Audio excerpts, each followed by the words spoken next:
This is As the World Burns. I am joined here with my co-host Rada. We are here to discuss this random book that I have in my possession. It is like an encyclopedia of unsolved mysteries. It looks pretty fascinating. Turned to the first page that I found, and it was about Vikings in America. What do you think about that, Rada? What do you think of Vikings in America? They were here. Do you think they were in Maine specifically? They reached Greenland, and Greenland's pretty huge. I think they were in Canada for sure. Yeah, I think they were in Canada too. Newfoundland. I mean, yeah. Greenland is, like I said, pretty huge, so they probably touched down there and then just went along the coast and then got to Canada and then just went down to, like, Maine. Yeah, isn't like Greenland or not? Maybe not Greenland, but like maybe Canada or the Americas are Vinland from Vinland Saga. What's that? That's an anime. What's it about? Vikings.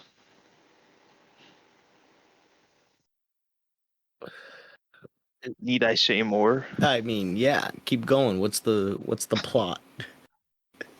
Vikings, need I say more?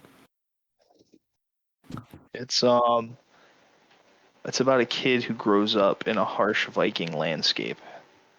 Has a harsh Viking background. Except for when he was like really young and he was pretty sweet, but then just turns awful. But ever since he was a kid, he heard about Vinland. And that's like this legendary land across the sea. That's like I think it's his uncle or something, just this old guy, maybe it's his granddad. This older guy is always telling him about it and how they're gonna find it. That's like the promised land. So you think it's America?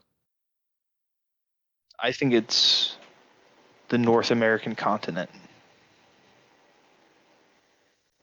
Maybe. I wonder what this says about it. Vikings' restless adventures of old Scandinavia were not just bloodthirsty raiders and conquerors. Yeah. Yeah, they were all right. But a lot of them were awful. And They if there were wars happening, they they were pillaged. awful. Didn't they do some pillaging? Wasn't that a thing? Yeah. You should watch Vinland Saga. I should watch that Viking show too. I heard that's pretty good, but I heard it's Yes. wildly inaccurate. Who cares? I guess, Reality's more fluid than that. Well, there's a lot of unreal like TV shows that I would love to see. I'd love to see like a Cowboys like TV show, but with machine guns potentially, like a lot of machine guns. Like almost nothing else is different. Maybe like they have some slightly better technology, but like mostly everything is the same, but just with machine guns. What is? What is what?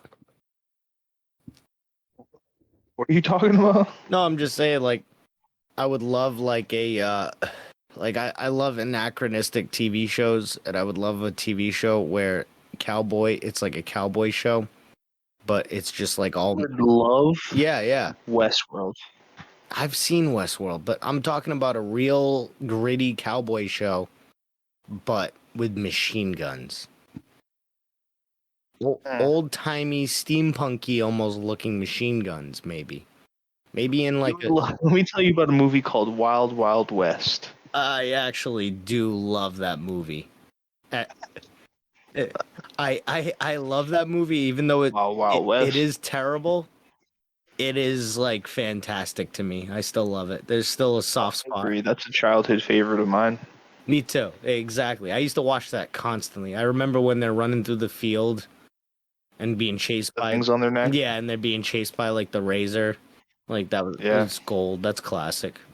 I remember the guy has like fake boobs. I think he's trying to pretend to be a woman. And Will Smith's like, that doesn't feel real. And he's like, what is it supposed to feel like then? And he tells him, and then he like fixes it, I'm pretty sure. Oh, that's fun. That's not hilarious. That is hilarious. I swear, like that, The, the stuff he was doing early on, like those movies are great. uh, Wild Wild West was of course, great. Men in Men in Black. Black was Yeah, great. come on, dude. You know what movie Fantastic movies. yeah, he did some great movies. That was just like that was a good time I think for him in general, like 1995 to 2005. It was like, and it's weird because I like I Am Legend, but I feel like as soon as he did I Am Legend, that was like the start of his like downfall in movies. That was just like one of his last great things. And I'm sure he could do something great again. I'm sure he could do something that just like captures us again. Yeah, but he wants to have his son like do everything with him because him and his son did Pursuit of Happiness, and it was just like That's so long ago. I know, but then they tried to make like 10 other movies afterwards, and they were like terrible. I mean, They're not doing that right I'm now. being hyperbolic. Jaden's doing his Obviously. own thing. Is he? I really don't think he should. I think that Will Smith has to save his career by just dropping an amazing movie. Will Smith has to save his career by dropping his family. That's awful, dude. I'm just speaking the truth. Maybe that horrible Jada Pinkett Smith. That she devil or whatever. Yeah. Yeah, she's awful. You can't. Why would he abandon his children? Because they're half of Jada. He's already a movie star. He's gonna abandon his family to become a movie star again. He's gonna basically resell his soul to the devil. I could see something like that happening, but I'm pretty sure Will Smith is a Scientologist. Is Will Smith a Scientologist? I'm pretty sure. Look that up. I know John Travolta is, Tom Cruise is. Look it up. Look up Will Smith Scientology to become famous again.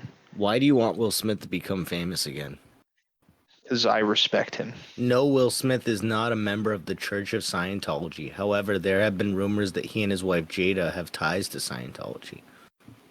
I believe they have ties to Scientology. Why? Because I believe that. That's good enough for me. They don't seem like Scientologists to you? I mean, they definitely seem weird, and Scientologists to me seem weird. So, yeah, they seem like Scientologists. I'm watching that show Severance, and I'm pretty sure... What is that it's show a lot about? of... Everybody's telling Dude, me to you gotta watch it. Yeah, Oh, man. I get that, but like, what's it about? Everybody just tells me to watch it. They don't tell me what it's about. They're like, "Have you seen Severance?" Oh, you gotta watch it. I'll tell you right now. What is it? Tell me. I need to know. Spoiler alert for Severance. I need to know. It's about people who get this weird procedure modification surgery thing, and it gives you an implant in your head that splits your consciousness into like two, or it like allows you to like make like a different version of yourself. Just like, it's weird. It's like it wipes your memory entirely so that you're a whole new person when you go in for work at this one creepy company. And they all have different reasons for it, and you understand why. But when the work day's over, you walk up the elevator and then you just turn back into your normal self. Your normal self has no memory of any of that happening. So you just like, when you go to work, it's like you're doing nothing. So you like just go to work and then you go home. Do they like train these people to kill? Well, hold on. I'm just gonna like just the basic picture where it starts is some weird like indescribable office position, macro data refinement, and like what you watch them work and it's like it doesn't make any sense. Like you have to see it to understand. Like yeah, like the main character, he's like really depressed, so that's why he does it. But there's other people who do it for different reasons, and you see like they're what they're called innies. They're called innies, and you see their life while at work, and that's crazy because it's like so weird and alien and interesting to see the company, because you see like a darker side of the company when they're like just inside the actual job, treating these people who like are essentially just slaves and have to work all day. And then the outside people have no idea what's going on, but like shit gets so weird that it starts to bleed into the outside world. And everything goes haywire. It's like if you took Westworld and combined it with Eternal Sunshine of a Spotless Mind, and also combined it with very Westworld, very Eternal, especially the most recent episodes. Very Eternal Sunshine. The show's like dizzying sometimes with the symmetry and the long shots of like rapid movement through a labyrinth. Like it's like this office is built as a labyrinth to confuse the people who work there. So that, dude, there's like a weird mythology. Like there's other branches that you'll see walking around, and they're scared of each other because they like hear awful things. So the first time that this one dude Dylan, the first time that he sees somebody from another department, he goes like, "What the fuck are you doing here? You fucking pieces of shit!" He starts going off at him so hard, and they're like they don't understand why at all. That's funny. All right, that sounds And it's pretty just good. because like he heard that they're murderers and thieves essentially. Who do you know who made the show? Like who the showrunner is or who created it? Ben Stiller. Really? Yup. No way. Yeah. That's You set that up pretty funny. well. It's almost like you didn't know that. I swear to God, I didn't know that. It's created by Ben Stiller. He directs most of the episodes, I think, or like some of them now. Well, the reason why I ask is it's such a in your head kind of show that it seems like an auteur or somebody that's like been around the scene. It seems like something they've really wanted to do. So that would make sense that it's Ben Stiller. He does a lot of passion projects. So he's becoming a genius. He's Something. becoming a genius. He was a Yeah. genius. This is crazy. This is crazy to just drop this. I've always maintained that Ben Stiller is and was a genius. And you know what else? Ben Stiller also, I think, was misunderstood, I guess. Because of the Ben Stiller show, I think everybody thought that he was one way. That was just him having fun. And I think if there was like a modern day version of like a Funny or Die or a podcast kind of thing like that, Ben Stiller would have been on that shit, like doing stuff like that. So the show is also really funny, I should say. Like it's really funny. It's probably like darkly funny. Exactly. He does like dark humor really well. Yeah. I love Tropic It stars Thunder. Adam. You know Adam Scott. Yeah, of course. Stars Adam Scott. I love Adam Scott. You know John Turturro. I know. Yeah. Falcone. He's in it. Transformers guy. Yes. He was also in the movie that I don't like, but everybody else really loves. It's not even that I don't like it. It's just I don't love Big it. Lebowski. Yeah. I don't know. I'm not crazy about it. Pretty great movie. Pretty great movie. I mean, it's good, but like everyone is just so crazy about it. I've seen it like 5 to 10 times, and it's just to me, it's just like okay, I get it. So, or maybe I don't get it. Maybe that's the issue. What were we talking about? We were talking about Severance and Ben Stiller being fantastic. Christopher Walken's in it.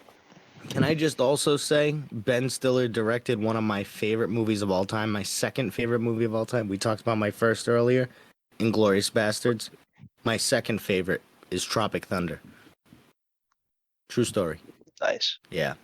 It's my favorite comedy. You like war movies? I do like war movies. Yeah. It's funny to be like, yeah, I like war movies. My favorites are Tropic Thunder and Glorious Bastards. I like Hot Shots Part 2. What are some other good war movies? I love Delta Farce. Yeah, Delta Farce. That's one of my favorites. That's honestly, I do like that movie, and that was like at one point hard to find. I hate that movie. I like it, hate it, but it's like such a stupid movie. It is. It's so racist. I mean, yeah, it's pretty racist. Oh yeah. They see all these people, and they're like, "We're in the Middle East right now." I didn't even think about that. Yeah, the whole concept is pretty racist. That's what funny. else? What's another great war movie? We're war buffs. Another we great love war movies. War movie, I would say. I mean, I love movies in general. Stripes. That's a Wonder Woman. Spies Like Us. Spy Kids. Is that a war movie? Is that technically a war movie? Espionage war. Yeah, I guess that counts.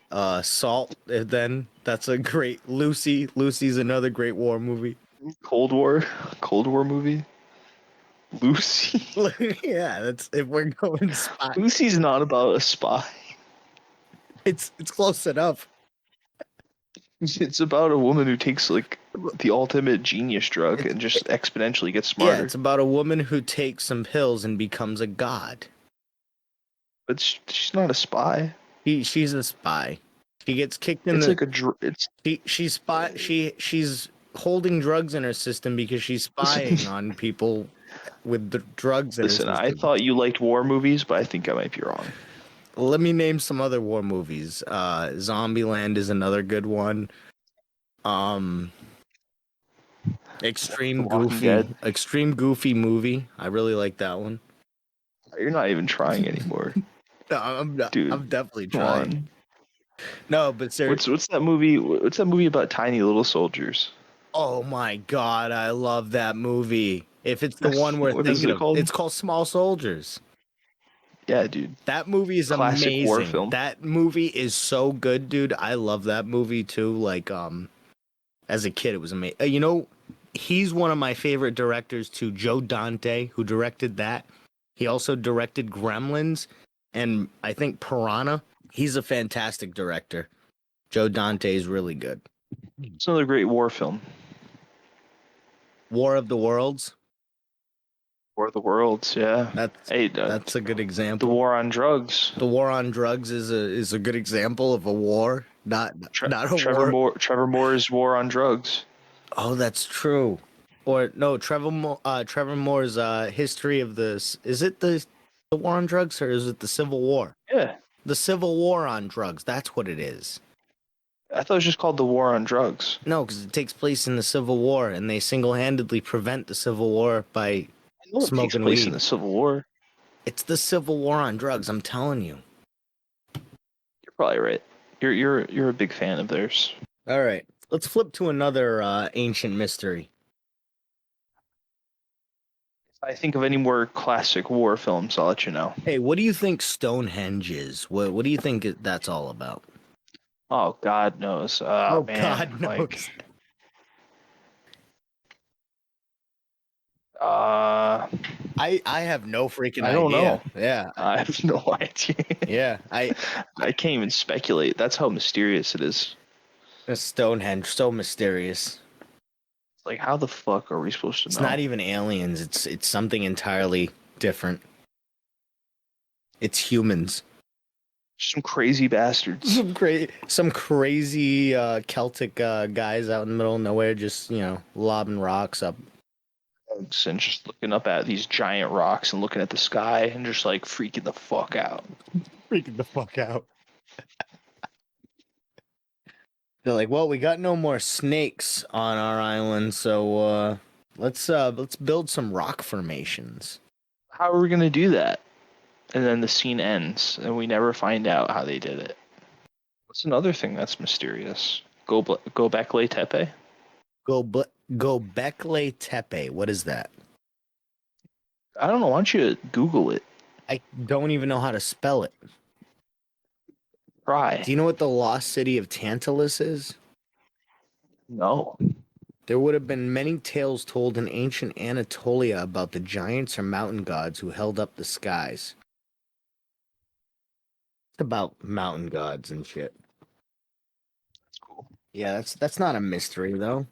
That's more of just like a oh, there's a flower in this book. It looks like a lotus. Gobekli Tepe is a Neolithic archaeological site in Upper Mesopotamia in modern-day Turkey. Ah, so that's where The site was inhabited around 9,500 BCE. Was that Moloch's temple? I don't know, but it says one of the top questions about it is what is so special about Gobekli Tepe? And the second question is why is Gobekli Tepe controversial?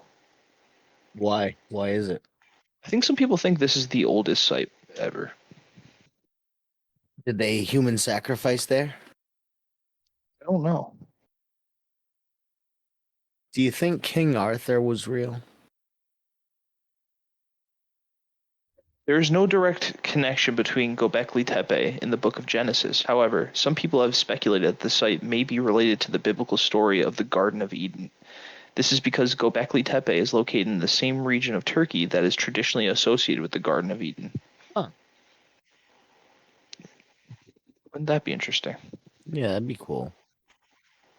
Is Gobekli Tepe 12,000 years old? A new study published in the journal Time and Mind on Tuesday indicates that Gobekli Tepe, a 12,000-year-old temple-like complex containing carvings of intricate symbols, was constructed to record an astronomical event that sparked the dawn of human civilization. It was constructed to record an astronomical event that sparked the dawn of human civilization. That's cool. So could that be the site of the Anunnaki? I don't know, but weren't we just talking the other day about something about that guy who like predicted an astronomical event that would kind of like end our civilization? Yeah, he predicted like something like COVID, like a restructuring of the planet, and then he predicted like And then something after yeah, that. later on we would get a celestial event and all the elites would get locked up and would survive, and it would be like a hot hellhole, and then they'd eventually come out, and the planet would be like all right after a while. Cool. The large stones at Gobekli Tepe in Turkey are believed to represent sacred symbols, calendars, and supernatural beings. What kind of supernatural beings? Ball. The T-shaped pillars they may represent supernatural humanoid beings. Some pillars have human arm symbols, and others appear to show loincloths. Hmm. It's all speculation. Gobekli Tepe is the oldest known significant site created by humans. It's a prehistoric man-made megalithic hill site. I think it's one of those that has like crazy intricate cutting of stones also that's like hard to explain, Mm-hmm. and just insanely large stones too that are hard to explain.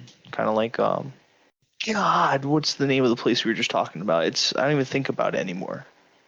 It's never on my mind. It's never on my mind. The place we were just talking about. Place I was talking about. Yes. Greenland?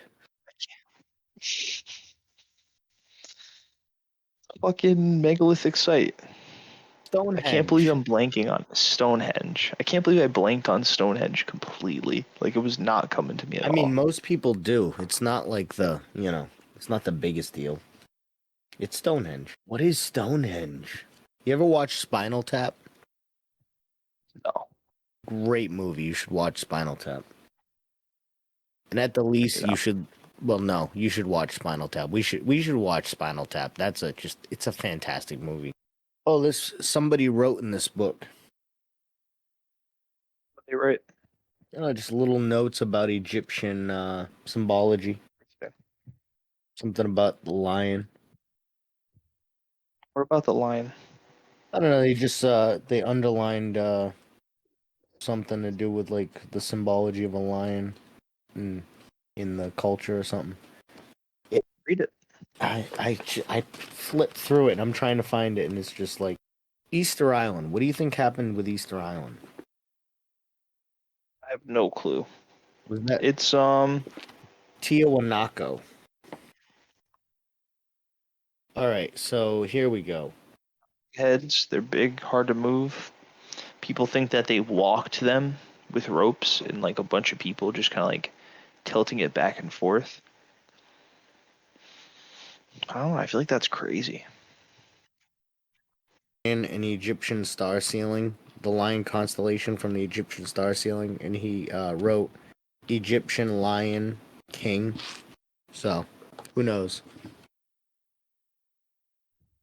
This is just a madman's notes. The most important kind of notes. I found Stonehenge standing apparently in splendid isolation on the grassy Salisbury Plain in southern England. That's all I'm gonna read. Whoa, Stonehenge looks like a pentagram or an octagon or something from up top. Well, which one is it? Beyond all historical or a hexagon, that's what it is. No, it's an octagon. The Druids, the Celtic society in Western Europe in the last centuries BC was apparently dominated by a remarkable Druid priesthood, although most of what we know about them comes from Greek and Roman writers. The most substantial account of the Druids comes from Julius Caesar, conqueror of Gaul, modern France, an unsuccessful invader of Britain in 55 BC. That's how they're going to describe him? Unsuccessful invader of Britain in 55 BC? Anyways, although military affairs were his prime concern, he did take an interest in Gaulish customs, including their religion. The Druids are concerned with the worship of the gods, look after public and private sacrifice, and expound religious matters. A large number of young men flock to them for training and hold them in high honor. The rise and fall of the pyramids. The pyramids, what's up with that? I always thought it was fascinating that King Tut, I think it was, had a dagger made out of meteorite. Like, that's pretty cool. That is cool. Yeah. I think I need to find a different book. I honestly, what we should be looking at is that Paranormal and Mystical Encyclopedia.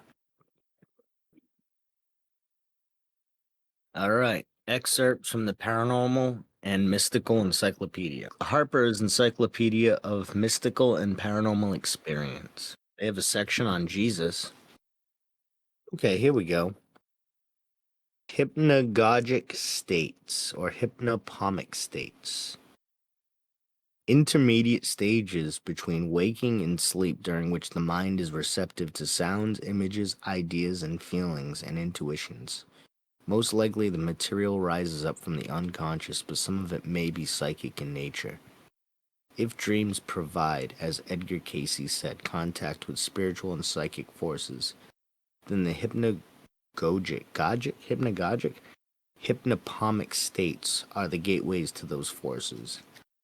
As one descends into the first stage of sleep, one enters the hypnagogic state, a semi-conscious twilight during which the conscious mind quiets and transfers dominance to the subconscious mind.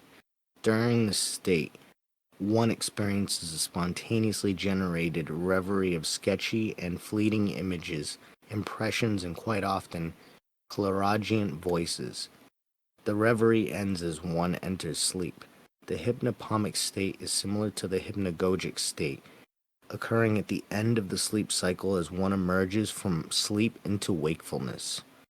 The imagery that occurs in the hypnagogic and hypnopomic states is not the same as dream imagery, but can be equally as instructive to the individual in terms of self-understanding. It's the equivalent to visual thinking, often expressed in the individual's own system of symbols. Interpreted, these symbols can provide answers to questions and problems and even alert one to the future circumstances and events. Rousing oneself from hypnagogic reverie to record the images, feelings, and sounds is beneficial as recording dreams upon awakening. Sorry, I wasn't talking before. I was, like I said, getting food. That sounds awesome. Yeah, no worries. And yeah, right? I like that one a lot. I feel like I've experienced that before where it's like similar to lucid dreaming, I feel like, but I guess that's what it would be called, hypnagogic state or hypnopomics. Peter Herkos, professional psychic who gained fame for his work with police and crime cases for his alleged feats of ESP. Herkos is best known for his involvement in the celebrated Boston Strangler case in 1964 and the Charles Manson murders in 1969, though he was not successful in the first case and did not complete work in the second. What else we got? The Hermetic Order of the Golden Dawn. Fucking go. The short-lived but influential Western cult order, the Hermetic Order of the Golden Dawn, arose in England out of the Rosicrucianism and attracted such luminaries as Samuel Liddell MacGregor Mathers, one of the founders, occultist Arthur Edward Waite, poet William Butler Yeats, and magician Aleister Crowley. During its height, the order possessed perhaps the greatest repository of Western magical and occult knowledge. Rituals developed by the Golden Dawn continue in use by some practitioners of high magic. though others considered them outdated. The founding of the Golden Dawn is based on a manuscript of alleged antiquity, but which may have been a forgery. In 1884, Rev. A.F.A. Woodford, a Mason and member of an occult study group called the Hermetic Society, claimed to find an old manuscript in a London bookstall. It was handwritten in cipher and brown ink. In 1887, he sent parts of the manuscript to Dr. William Wynne Westcott and Dr. William Robert Woodman, officers in the Rosicrucian Society of England. Westcott in turn consulted Mathers, an occultist, who with the help of his clairvoyant wife said the manuscript dealt with the Kabbalah and the Tarot. A letter attached to manuscript instructed that anyone deciphering it should contact Sapiens Donabiter. Asterisk. In case of Fräulein Anne Sprengel in Hanover, Germany, Westcott did so and advised that he and his associates could establish an elementary branch of the Rosicrucian Order in England. The Isis Urania Temple of the Hermetic Order of the Golden Dawn was established on March 1st, 1888. Pisces season. With Westcott, Mathers, and Woodman, the supreme magus of the Rosicrucian Society of Anglia. As the three chiefs, the secret society quickly attracted a following, initiating 315 people between its peak years of 1888 and 1896. Its central purpose was to prosecute the great work, which is to obtain control of the nature and power of my own being. To that end, it offered teachings on ritual magic, the Kabbalah, the Tarot, astral travel, scrying, alchemy, geomancy, and astrology. I wonder what geomancy is, and you can probably explain that to me in a minute.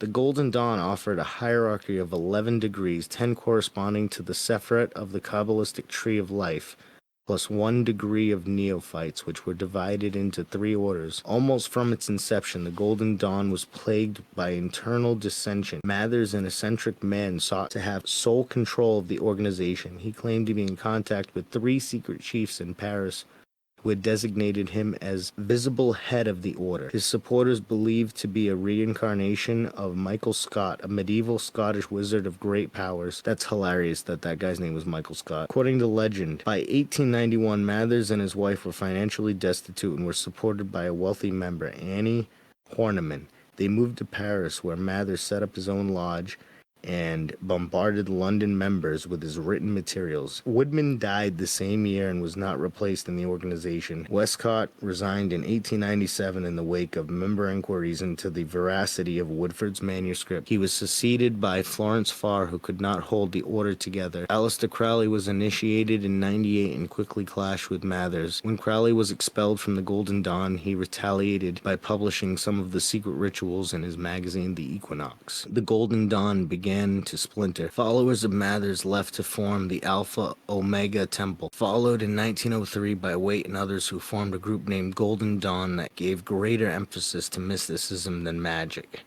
Waite departed in 1915 and the group declined.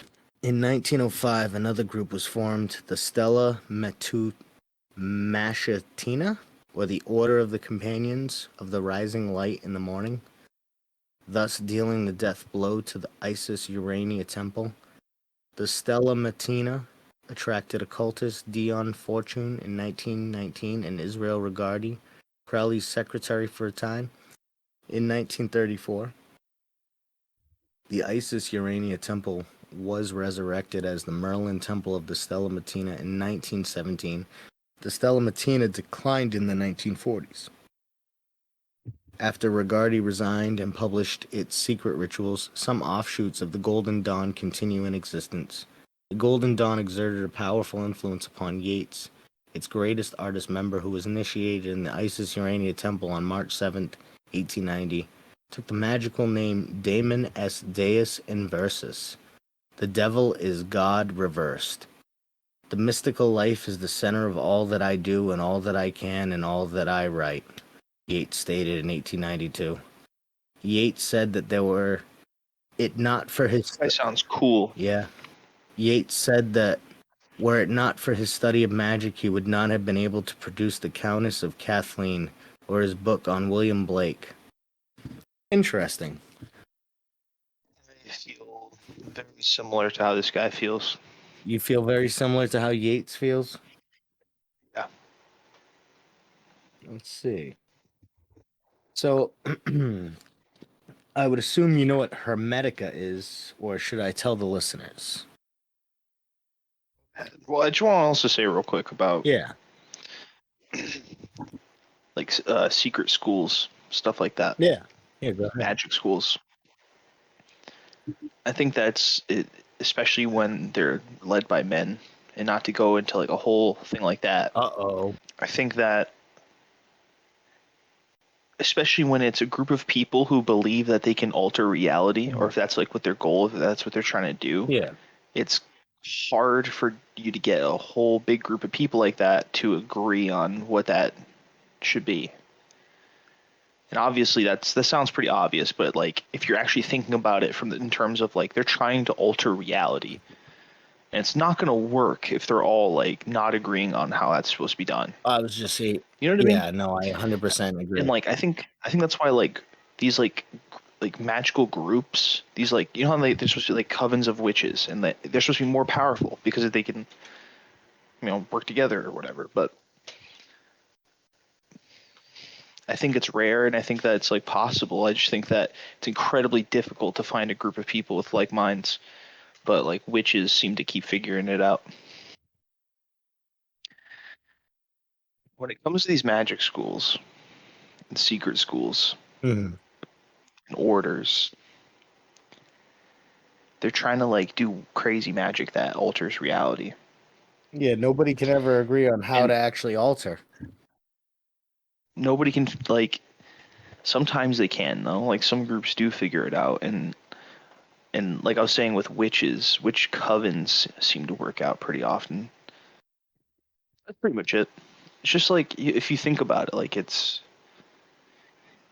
you have to like really focus and really believe in what you're making happen. Yeah, it takes a lot for a lot of people to all have that same drive. I think people's perceptions of things really affect it. And if you all have different perceptions on how it should be, then it's gonna really dampen the possibilities. You know what works out then? What you're saying would potentially like work out? What? Cults. Yeah, but not enough cults are like like there used to be real cults, Yeah, like now they're just in it cults for the that worship money. gods, and now they're just in it for power and pleasure. Yeah, stupid, stupid shit. Hermetica, mystical wisdom that, along with the Kabbalah, form the foundation of Western occult tradition. According to legend, the wisdom is contained in 42 books allegedly written by Hermes Trismegistus. Augustus. How do you say that? Hermes Trismegistus is how I always pronounced it. Trismegistus. That sounds about right. Or the thrice greatest Hermes. A mythical composite of the Egyptian and Greek gods Thoth and Hermes, respectively. The alleged surviving fragments of these books are known collectively as the Hermetica. The writings probably are of anonymous Christian authorship, a synthesis of Neoplatonic, Kabbalistic, and Christian elements passed off as an ancient Egyptian wisdom. The composite of Hermes Trismegistus. Man, I am so bad at these like Greek names.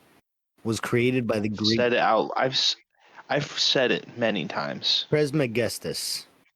I've talked about this a lot to people who didn't want to hear about it. Who didn't want to hear? Have you talked about this with me? Absolutely. I don't even remember you talking about this. I guess that You got to know makes me when a to. bad friend. No, it's just like there's a lot of things. There's a lot of things to remember, but Well, I'm definitely gonna remember this is an now. important one. Hermes Trismegistus. The composite of Hermes was created by the Greeks who settled in Egypt and who identified Thoth and Hermes with one another. Thoth ruled mystical wisdom, magic writing, and other disciplines and was associated with healing. Hermes was the personification of universal wisdom and patron of magic. A swift, wing-footed messenger, he carried a magic wand. Caduceus? See Caduceus. Both were associated with the spirits of the dead. Thoth weighed their souls in the judgment hall of Osiris. Hermes escorted shades to Hades. Both were credited with writing the sacred books of science, healing, philosophy, magic, and law, and revealing the wisdom to humankind. Thrice greatest refers to the Hermes Trismegistus as the greatest of all philosophers, the greatest of all kings, and the greatest of all priests. The story that developed around him held him to be a mythical king who reigned for 3,226 years. He carried an emerald upon which he was recorded all of philosophy, and the caduceus, the symbol of mystical illumination. He vanquished Typhon, the dragon of ignorance and mental, moral, and physical perversion. He is credited with writing 36,525 books on the principles of nature. Lamblichus reported the number at 20,000 and Clement of Alexandria at 42 books. According to legend, the Hermetic books were written on papyrus and stored in one of the great libraries in Alexandria. Most were lost when the library burned. Surviving fragments supposedly were buried in a secret desert location known only to a select initiates. Extant works which have been translated by many languages, including Divine Pymander and the Vision. The Divine Pymander sets forth how divine wisdom was revealed to Hermes, and how he established his ministry to spread the wisdom throughout the world. The Vision tells of Hermes' mystical vision and cosmogony, the Egyptians' esoteric wisdom, and the spiritual development of the soul.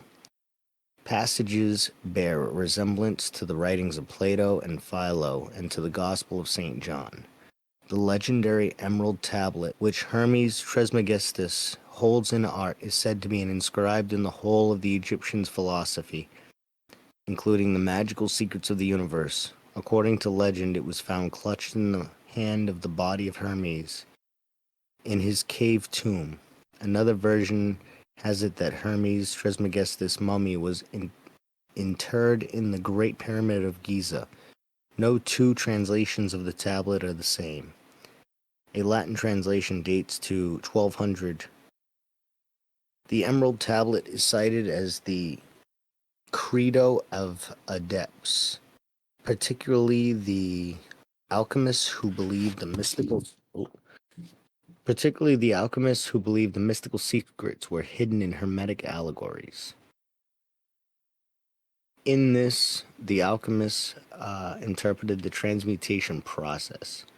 Controversy over the age of authorship of the Hermetica has existed since at least the Renaissance. Isaac Casaubon, French classical scholar and theologian, claimed that the works were not of Egyptian origin but were written by early Christians or semi-Christians. Casaubon's claim helped to bring about a decline in the Renaissance interest in magic. In all likelihood, the Hermetic works were written even later than Casaubon believed, by multiple anonymous authors who used the pseudonym Hermes Trismegistus. Well, there you go. It's called Hermes 3 times great because he lived 3 times, and Hermes was just one of those incarnations, and like Hermes Trismegistus was his 3rd incarnation. What do you think of that? You think that's all, like, you know? I have no idea. It was interesting. It's crazy interesting. It's one of the craziest stories ever. Let's see. Guardian spirits. Gnosticism. That's always fun. Always. The nature of dreams. Drop-in communicator. What is this? A strange entity unknown to both medium and sitters who manifests unexpectedly at a seance. Drop-in communicators have been studied by some physical researchers since the late 19th century as possible evidence that seance spirits are real and not constructs from the medium's subconscious, and that the information they provide does not come from telepathy or super ESP on part of the medium. The ideal drop-in provides information that has never been in print in a public source and which has been known and can be verified by only a small number of people. Most drop-in cases, however, are inconclusive, with drop-ins manifesting only once or twice and giving insufficient information to verify their identities. Nonetheless, the majority of drop-ins seem to have motives for manifesting, sometimes nothing more than to talk about themselves as though they were lonely. One famous drop-in with a mission was the case of Runolfur Runolfsson, who dropped in on medium Hafstein Bjornsson in 1937 and identified himself as a rough, hard-drinking Icelander who had died in 1879 at age 52 over the course of several sittings. Runolfsson said he wanted to find his missing leg bone. He said he had gotten drunk, passed out at the shore, and drowned, and that his corpse had been picked apart by the birds. The thigh bone was still missing. The identity and details of Rudolfsson's life were verified. His thigh bone was discovered interred between the walls of a house, apparently left by a carpenter. The bone was buried and Rudolfsson expressed his thanks. He stayed in contact with Bjornsson and became one of his controls.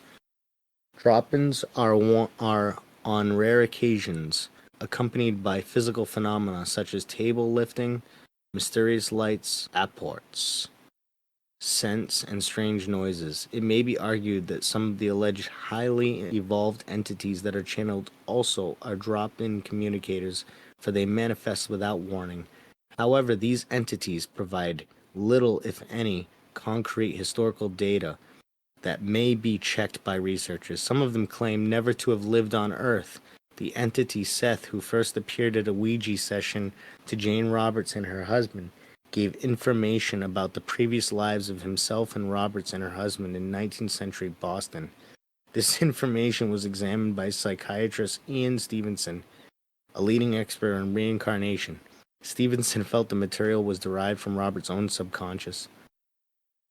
Wow, that's pretty fascinating. Drop-in communicators. I really like that story about the thigh bone. Yeah. I could imagine the guys from Supernatural looking for that thigh bone, then burning it. And burning it. They're like, we can't let the ghost have this. Let's just destroy it. Drugs and mystical and psychic experiences.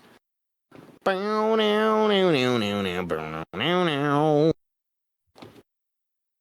right.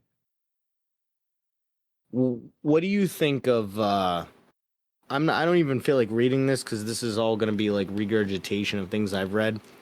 What do you think of psychedelic drugs and, you know, their connection to psychic and mystical experiences? I think that it's a very useful tool.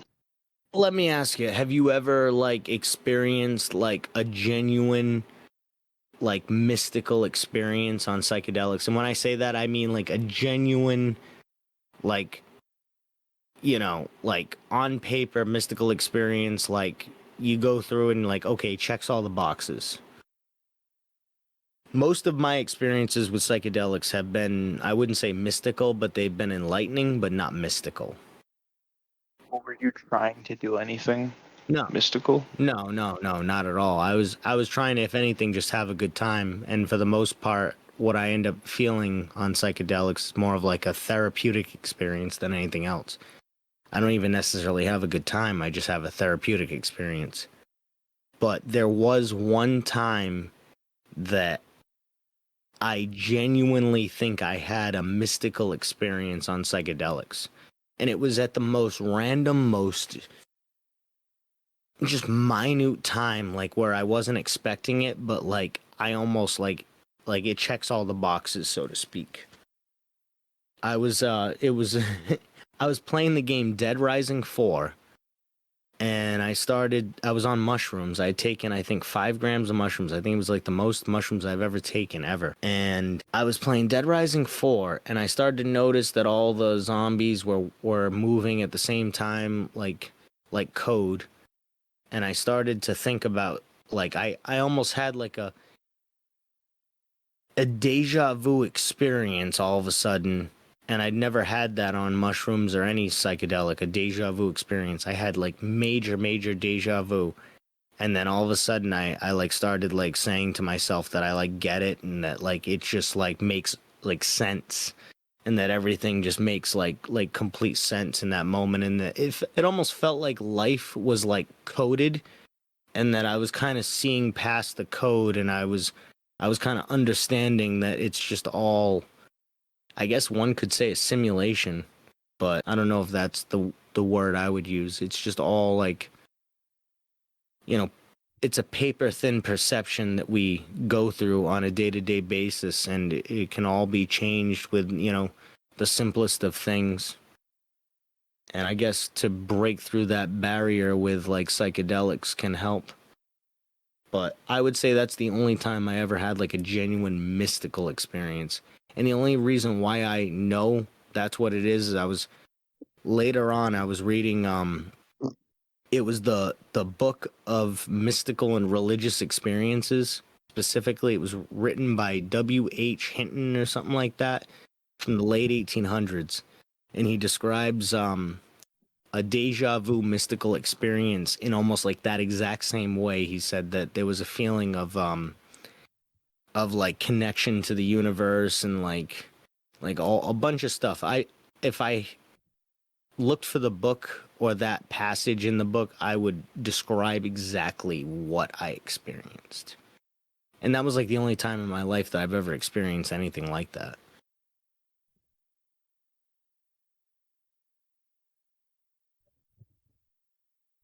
But yeah, you ever feel anything like that on like mushrooms or anything like it, like The epiphany part of it, yes. that's what I mean. Feeling like, oh my god, I finally get it. Yeah, I understand now. but not even like feeling like that every time, because a lot of people feel that like all the time on mushrooms. I'm not even talking about that. I'm talking about like a feeling where like it's different than any time you've ever felt, like, because sometimes I'll say that to myself, like I get it when I'm on mushrooms, but it's not that feeling of like, oh my god. Like I felt like genuinely like, oh my god, like the universe made sense for the first time, but didn't make sense at the same time. It like felt like I understood something that I didn't understand before about like the connection between myself and the universe. It's interesting. Yeah. You ever get anything like that though? I've only done mushrooms twice, maybe 3 times, but it only really worked on me once. Did we ever do mushrooms together? No, right? Almost. You had some like old dried up ones. I mean, oh, yeah, I know. I think I know what you're talking about.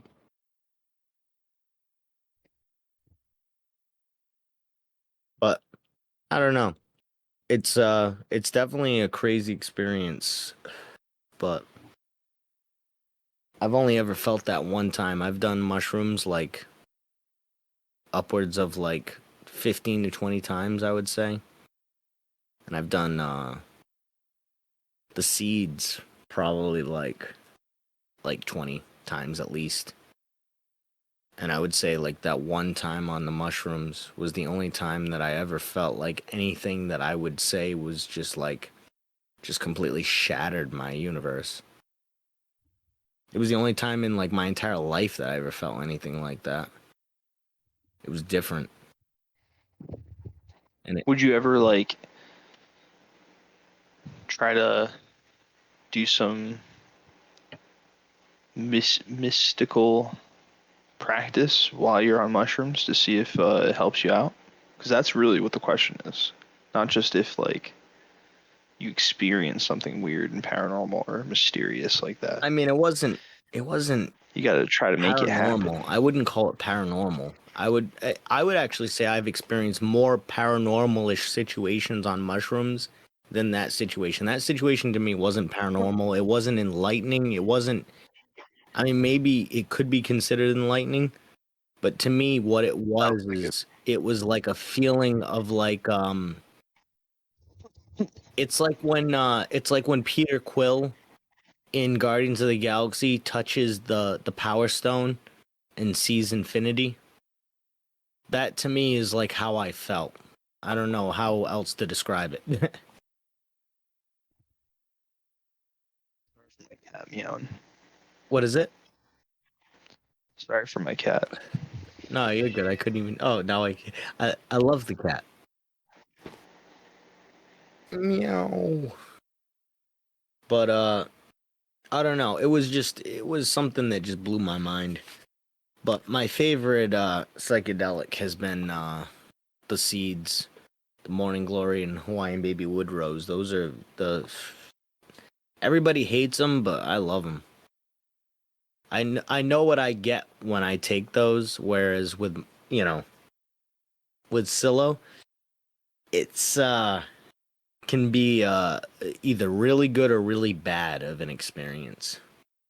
But each experience with mushrooms is like is a good experience in that it's something I needed, whereas with the seeds, it's just always like feels almost like the morning glory seeds almost make you feel like you're like you're sitting by a fire and you're like a shaman who's taken up like the entire like the feeling of the universe. It's weird. It's very euphoric. Oh shit, let's go back. Isn't this what you asked me the last episode? Yes. Is this not the same one? Is this not part 2? Well, this is part 2. I should have prefaced that. Welcome to As the World Burns, part 2 of this episode. This episode. This episode, whatever episode you're listening to right now, this is the part 2. Yeah, that was the intro. That was just the intro.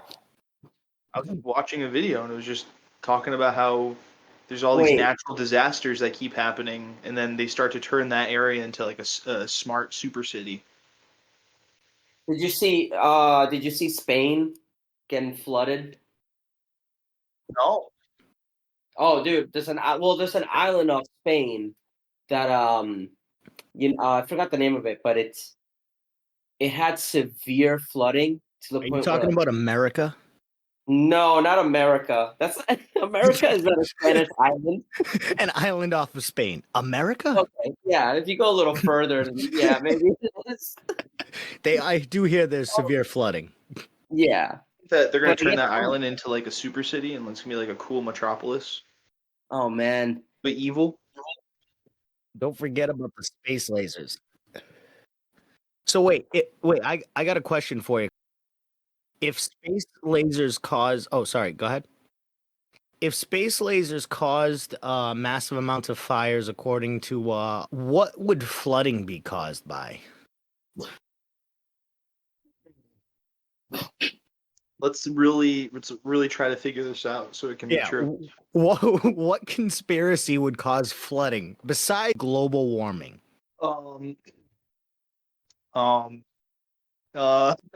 Good question. Host. Maybe complete failure of the sewage system. That's actually a good one. Maybe they have regular levees that are constantly controlling that, and they all failed. Something caused them all to fail. The government or aliens. I think. I was gonna say. I think there's not gonna be any water left. That's the thing. It's not gonna flood. It's gonna dry up, and then we're gonna die because our crops don't have any water.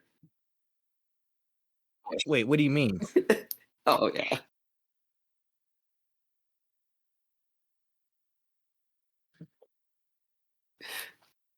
Well, yeah, of course. It's gonna happen. Yeah, I mean, come on. That's gonna happen. Okay. Oh, Los Dios. before we begin officially, because I just said your name, And that was what I was gonna say is, do you want to go by Los Dios? Never thought about this. Just go by. Los Dios. Yeah, Are you sure? yeah, 'Cause yeah. he's Whatever going I by say at this Rada. point, or All right. we can edit it later. Just move Los Dios every time you say my name.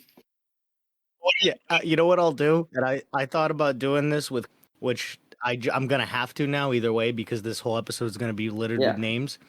I'm gonna take out the name, and then I'm going to ADR in a completely like different voice or like a robot voice that says each of the names. Okay. So it'll be like, hey, Los Dios. or oh my god, I have this great idea. Rada. Or like the girl's voice. You know. Yeah. That's great. That's genius. Los Sorry, Dios. I had to go handle something. All right. No worries. Definitely got to walk in So what else from the is news. so? Oh yeah, you wanna lock into the news, dude? Because I saved some articles today. Okay, go. Yeah, do it. All right. And me and Rada. all right, this is gonna be it's me and Rada's Rada and even I. when I actually do. Yeah, Rada and I, it's our I call it the you'll see what it's called. It's basically like my personal resource or reference for the podcast, whether all of it's bullshit or none of it's bullshit. I mean, Okay. probably a lot of it's bullshit, but it's literally it's just an insane amount of stuff I've taken from like the web and Reddit conspiracies, Reddit collapse, offbeat news, I gotcha. paranormal, stuff like that. Nice.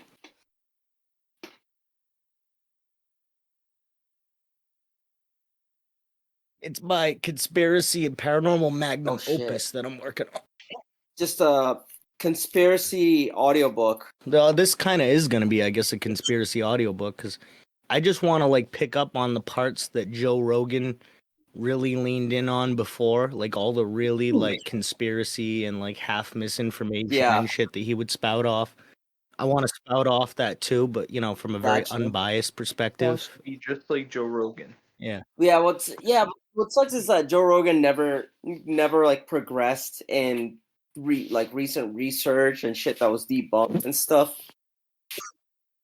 You know, Well, 100%. I want to talk about current events and stuff like that anyways, but I want to go back to even stuff that was debunked and stuff like that. But like if it was debunked, I'd rather say like this is that side, this is this side. You know what I mean? I'm not going to just say like, "Oh, people think that chemtrails are happening." You know? Well, dude, yeah, funny shit about chemtrails.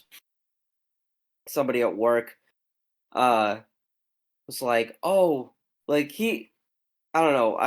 I'm not surprised he asked me this." And he's like, "Yeah, what do you like? Do you think those are like seeds they're fucking throwing off the planes? Like you see all those like, you know, streaks in the sky?" And I'm like, that's just like, you know, Did you just vapor or say whatever they thought they with were the pressure. seeds? Yeah, I making mean, everybody sick. So you're saying it's Monsanto? It's a Monsanto Right. conspiracy. that makes total sense now. Kind of like that. I remember I did mean- a project on Monsanto one time I just like thought it was so crazy that they won most evil corporation one year. They were the most evil Really? corporation. That's hilarious. Ooh, I forgot what organization congratulations did to that, them. but I thought I've never heard of that before, and not since then. Congratulations, Monsanto, winner of most evil organization. That's That's like hilarious. that's like a Harley Quinn cartoon scene. Literally, you're exactly right. That's that makes me think about this did you guys know about the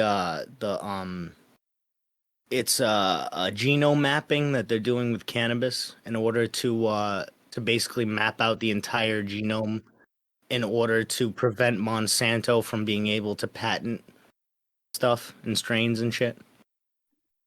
think this is like a Yeah, new law that's that's like the like whole a mission is corporation can't own the rights to natural resources. well, there should be a law like that, but there's never gonna be. They have the rights to you know, and say what you will about this Dios, but one thing I will say is that they do have technology that can influence the weather. Now, whether your buddy was talking about stuff that I'm talking about, that's entirely up for debate. I've never heard seeds and stuff like that, unless he meant like cloud seeding.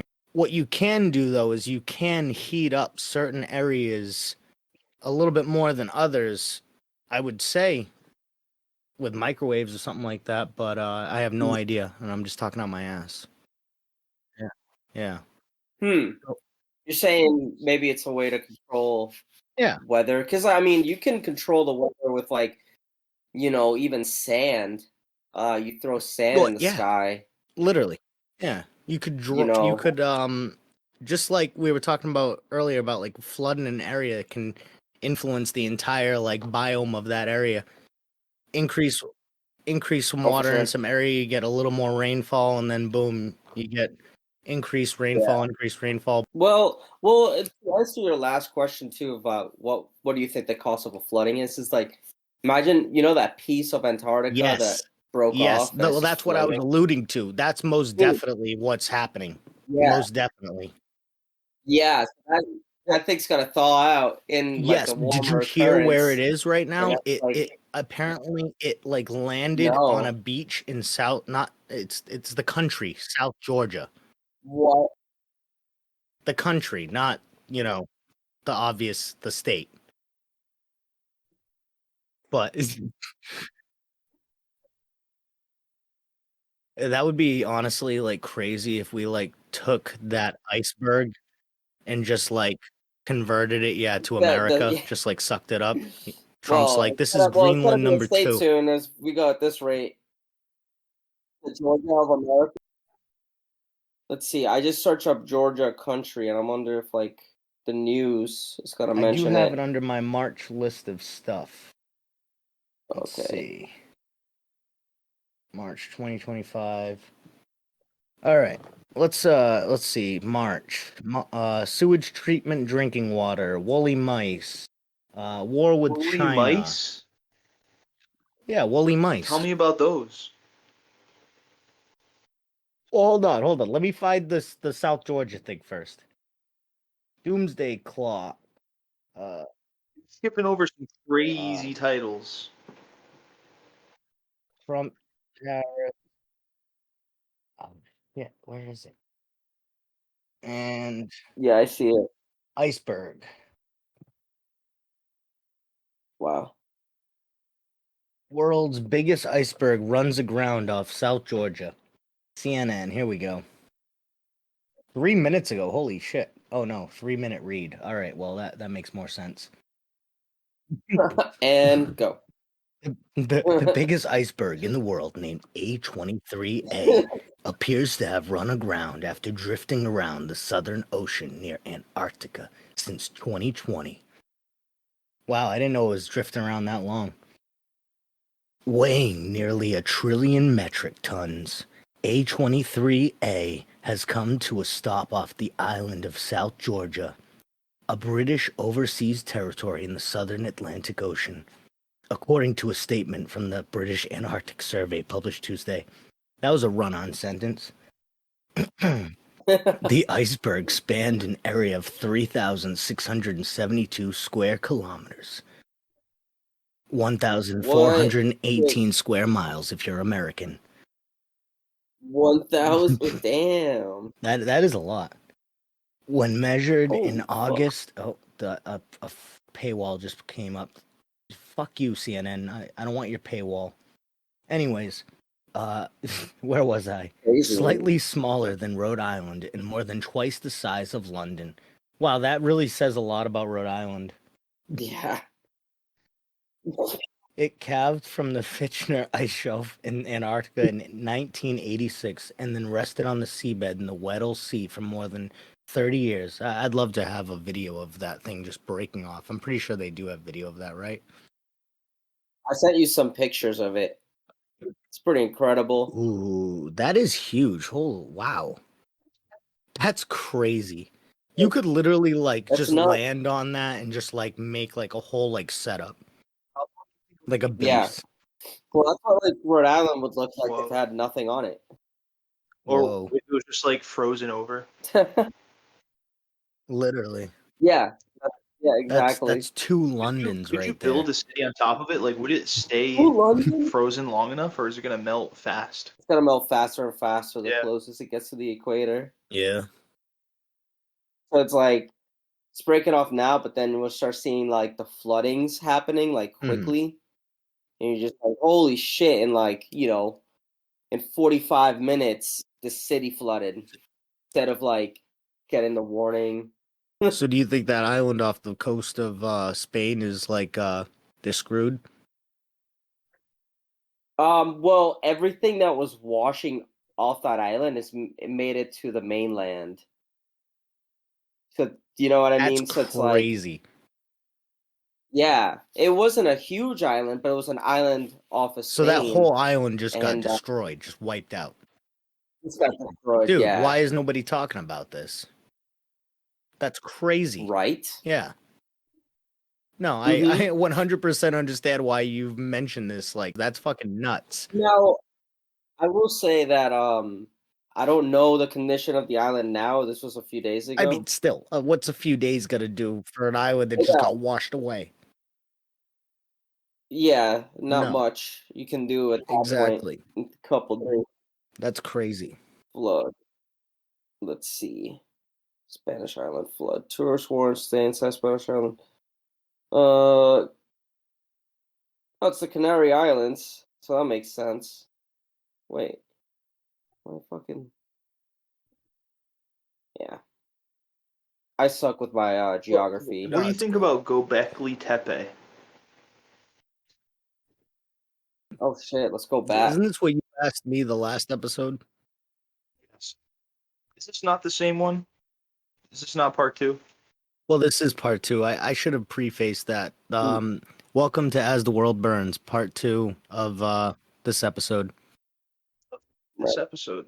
This episode. Whatever episode you're listening to right now, this is the part 2. Yeah, that was the intro. That was just the intro. I'm gonna cut this out and I'm gonna slap this onto the beginning so that it's like Quentin Tarantino. We're gonna get to the intro eventually, and then, but you're gonna hear the intro right off the bat. It's gonna be like, this is part 2, and then you're gonna be like, that was the intro, and then we're gonna like fast forward, yada yada, iceberg, all that shit, flooding, clouds, sea. Yeah. Oh, yeah. That's definitely gonna happen. And then we're gonna get to this moment, and I'm gonna describe everything that's led up to this moment.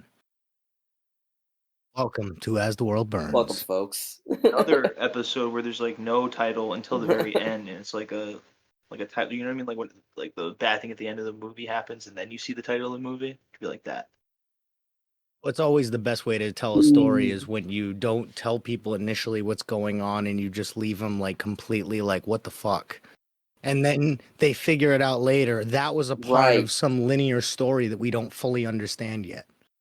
This is actually all scripted. Yeah, this is totally scripted. I'm reading from a script right now. Yeah. Yeah. Exactly. I only handed you your script and me my script, and he has only his, and like he knows what we're gonna say, but we don't know. We don't know. I got my script all up here. Yeah. Shit. Why is my script in English? No, Carlos, that was actually ancient Sumerian. I sent a book with it in order for you to learn ancient Sumerian so that we could discuss that. Yeah. Oh, very nice. It's called I'm gonna look up ancient Sumerian language. I thought it was Sanskrit. You know what? You might be right. Actually, wait, no, Sanskrit. I think that's like. That's Aramaic. I think you're right. I think Sanskrit is Aramaic, and and Sumerian is whatever you said. Maybe they're one and the same. I don't know. I don't know. Is Aramaic the same as Sanskrit? This is something we should be looking up. No, Wait, are you no. talking fonts? Well, maybe. Sanskrit is a font. I only write in Times New Roman. And when I say that, I mean actually write out. I take the time to actually draw out Times New Roman. Yeah, it's Damn. With a fork, so I can get really fancy I lines. draw. I don't write, I draw. Would you say, Rada? You ever see somebody make like write calligraphy, but with like a fork? So they get crazy fancy lines, and they'll use like the other part of the handle end to get the thick part of the letter. Oh yeah, yeah. Calligraphy's cool. Oh, not with a What is fork. it? That guy's a dork? Oh, not with a fork. No, not with a fork. Well, I mean, both could be true. Yeah. Calligraphy is beautiful, though. It's an art. It's like, imagine our forefathers writing out the Constitution or some shit like that, and that's We the... also love Canada. we also love Canada. Well, I don't know. I always liked Canada, like growing up, like the look of it, but the people are always strange to me. And I'm Canadian I wondered also. about that part that's very porous at the top. What part? The part at the top that's very porous. Are you talking about with polar bears and shit? No. Top of what? Remember Top the first of Canada on the episode? map. Oh. You just yeah, like what's over there? Like where there's a lot of like It's like looks like the iceberg. land breaks up into the water weirdly. Yeah, because that's Right. where like glaciers and shit were. We all used to be under a glacier at one point. All this. Bullshit. What's up there? I would love to know what's. You know, it's probably aliens. It's most likely aliens came down. And I was, wasn't trying to say it doesn't exist. I've just never seen it. And Wait, yeah, the top part of Canada, you're saying? yeah, it's like broken off before Greenland. He makes a good point though. It looks like it could be a frozen swamp.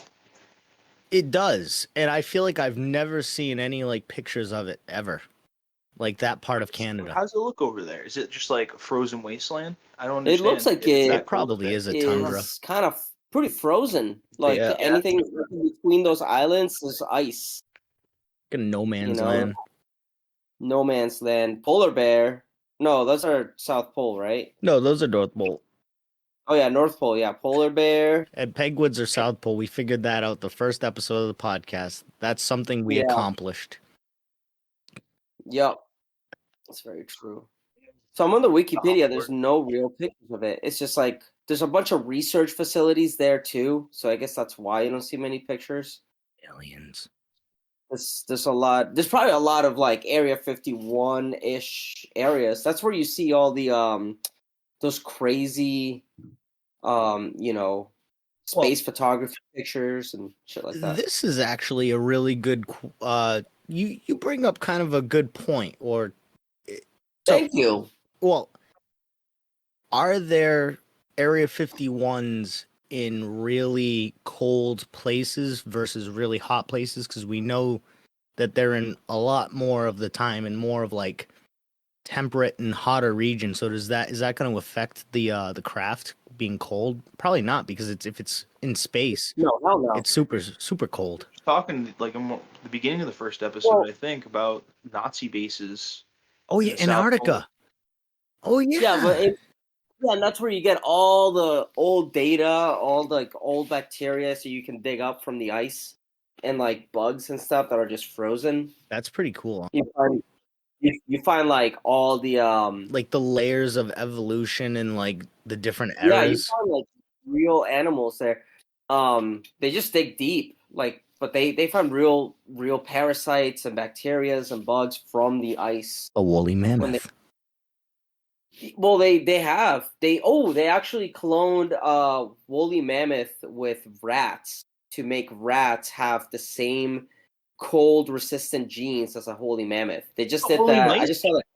That's the woolly mice. Woolly mice, yeah. You have a script, don't you?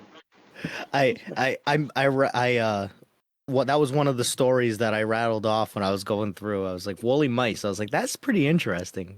That is pretty cool, honestly. Yeah, dude. And they're trying to figure out how to like bring it out in like species that are alive so that maybe they can just like test this out in like elephants and be like, oh, boom, woolly mammoths. There we go. I love that. Exactly. Well, yeah, that's the first test in actually mixing a DNA very successfully. They just like spliced a few genes very precisely, and they just made a mouse with it. And the That's mouse so is all hairy. cool too. Like of all It's things that fucking they cool. use the mouse for it. Like, Oh yeah, I Like- mean, best case scenario for the mouse, of for a course, lab mouse. of course, yeah. It It's better like, this you don't than want 10 you other don't want it to go wrong. Oh, I'm sorry. What? No, you're good. What- You're what- right. You don't What want do it to go what do I wrong. call you again? Los is good. Los. What do I Yes. call you again? That's the best way to put that. Yeah. Out of context. What do I call you again? What's Like, your I don't even name? want to call myself anything. That's what I was trying to say. To The host. Why don't you call me Guy? call you Guy. Yeah. All right, Hey, guy. guy. Los guy. Mike guy. Actually, no. I regret that. If we can do that with mice and woolly mammoth DNA, why can't we clone 1 billion bees? I mean, that's multiplication clone. Well, you can't. You can. Why don't we do that? If you're a beekeeper, you could. If you're a beekeeper, you could. That's the best response to that question. Apparently they can't. You know what we What do need you to do? mean? Clone billions of bees and then Going extinct. genetically alter bees so that they can't die when their stinger comes out. Bro. Let's make bees And immortal just before solve the us. bee problem. Make it invincible. Make them Yeah. Make it so that Yeah. humans start dropping left and right from like allergies and shit. Oh shit. What? Damn. Well, that's like beyond the bees. All right. Hey, Your wish is granted. You have one more wish. Hey, I'm solving Trump. multiple problems right now. All right, Mr. Trump. What do you think? Like, how far do you think we are with cloning? Well, we cloned an ear on a rat, We- or on a baby pig, I think. We cloned a Right. sheep in the 70s or 80s, right? So Or if the we can clone 90s. like a complex thing like that, why can't we clone bees? That's what I'm I saying. We cloned a whole animal. I don't think you have to clone bees. They're though, going because extinct. They reproduce fast enough. They're What? going extinct, though. I thought. They are Well, going they are. extinct. People don't care about the bees, and it's like. But I know what you're saying. So, like, if we clone a bee, just put one bee in a zapperator, and then A zaprator. That's the best name. we put the number to a billion bees, and then we clone it a billion times. That's, you A know, million copies. that's a good A plan. million. No, we gotta go to a billion. Add extra zeros. Yeah. But I'm just frustrated. We talked about this before. I just don't understand why it's so dire that we protect them when I feel like we should be able to just copy them and paste them. Copy and paste them. This is a simple code issue to you, huh?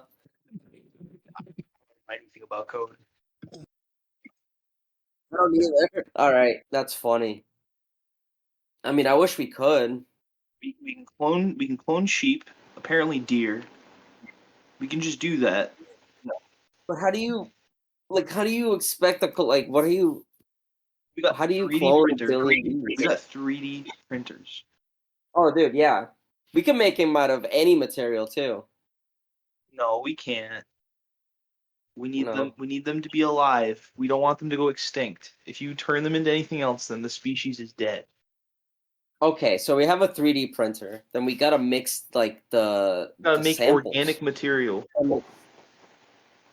Okay, so what kind of how do you collect this organic material? Donation. Huh? By donation. Wait, you're gonna run a campaign to clone a million bees? Tracy, enough, it I'm might sick of work. hearing about him being in trouble. Well, look. Yeah, it sounds like you don't like bees, but you're just sick about hearing about them. Bees. I'm just so sick of hearing I'm mad. I'm mad about this cause and I'm fighting for it. I'm wondering how it's possible to clone a million bees, and 4 billion. Radon is saying, oh, we have 3D printers and we can get raw material. There we go. 3D print the bees. Problem solved. Thank you. Yeah, but we get raw material from donations. That's what he's saying. So does that mean we have to kill bees in order to make bees? No. Wait. Or Maybe we have to kill milk mosquitoes. Oh, what if we eradicate mosquitoes? What if we use mosquitoes to get the DNA from the bees? 3D print clones of bees. They are eradicating mosquitoes right now as we speak. Good. Yeah, they're making they're like making them so their beaks don't puncture human flesh. Mosquito dicks are backwards and don't work. Exactly. They can't grow. They should make it more than just human flesh, because there's a lot of species out there. Unless human is like the most soft. We are very soft. Yeah, we are. Yeah. I'm soft. Yeah, I'm pretty soft too. I'll agree. But yeah, so 3D print the bees. Boom. Yeah, okay, so raw material means like crushed up bee or something? Organic material. But I think we just kind of cracked it with replacing them with the the organic material from the mosquito. Huh? What? Damn. There's a mosquito now? What the fuck? We eradicate mosquitoes and use their organic material as ink for a 3D printer that clones bees. You sound like Mosquito Hitler. We're just talking about mosquitoes, guys. Why are you trying to make me sound evil? No, I love it. Fuck mosquitoes. Yeah, fuck mosquitoes. For real. Have you seen the video of one of the first mosquitoes that can't put their beak through human skin?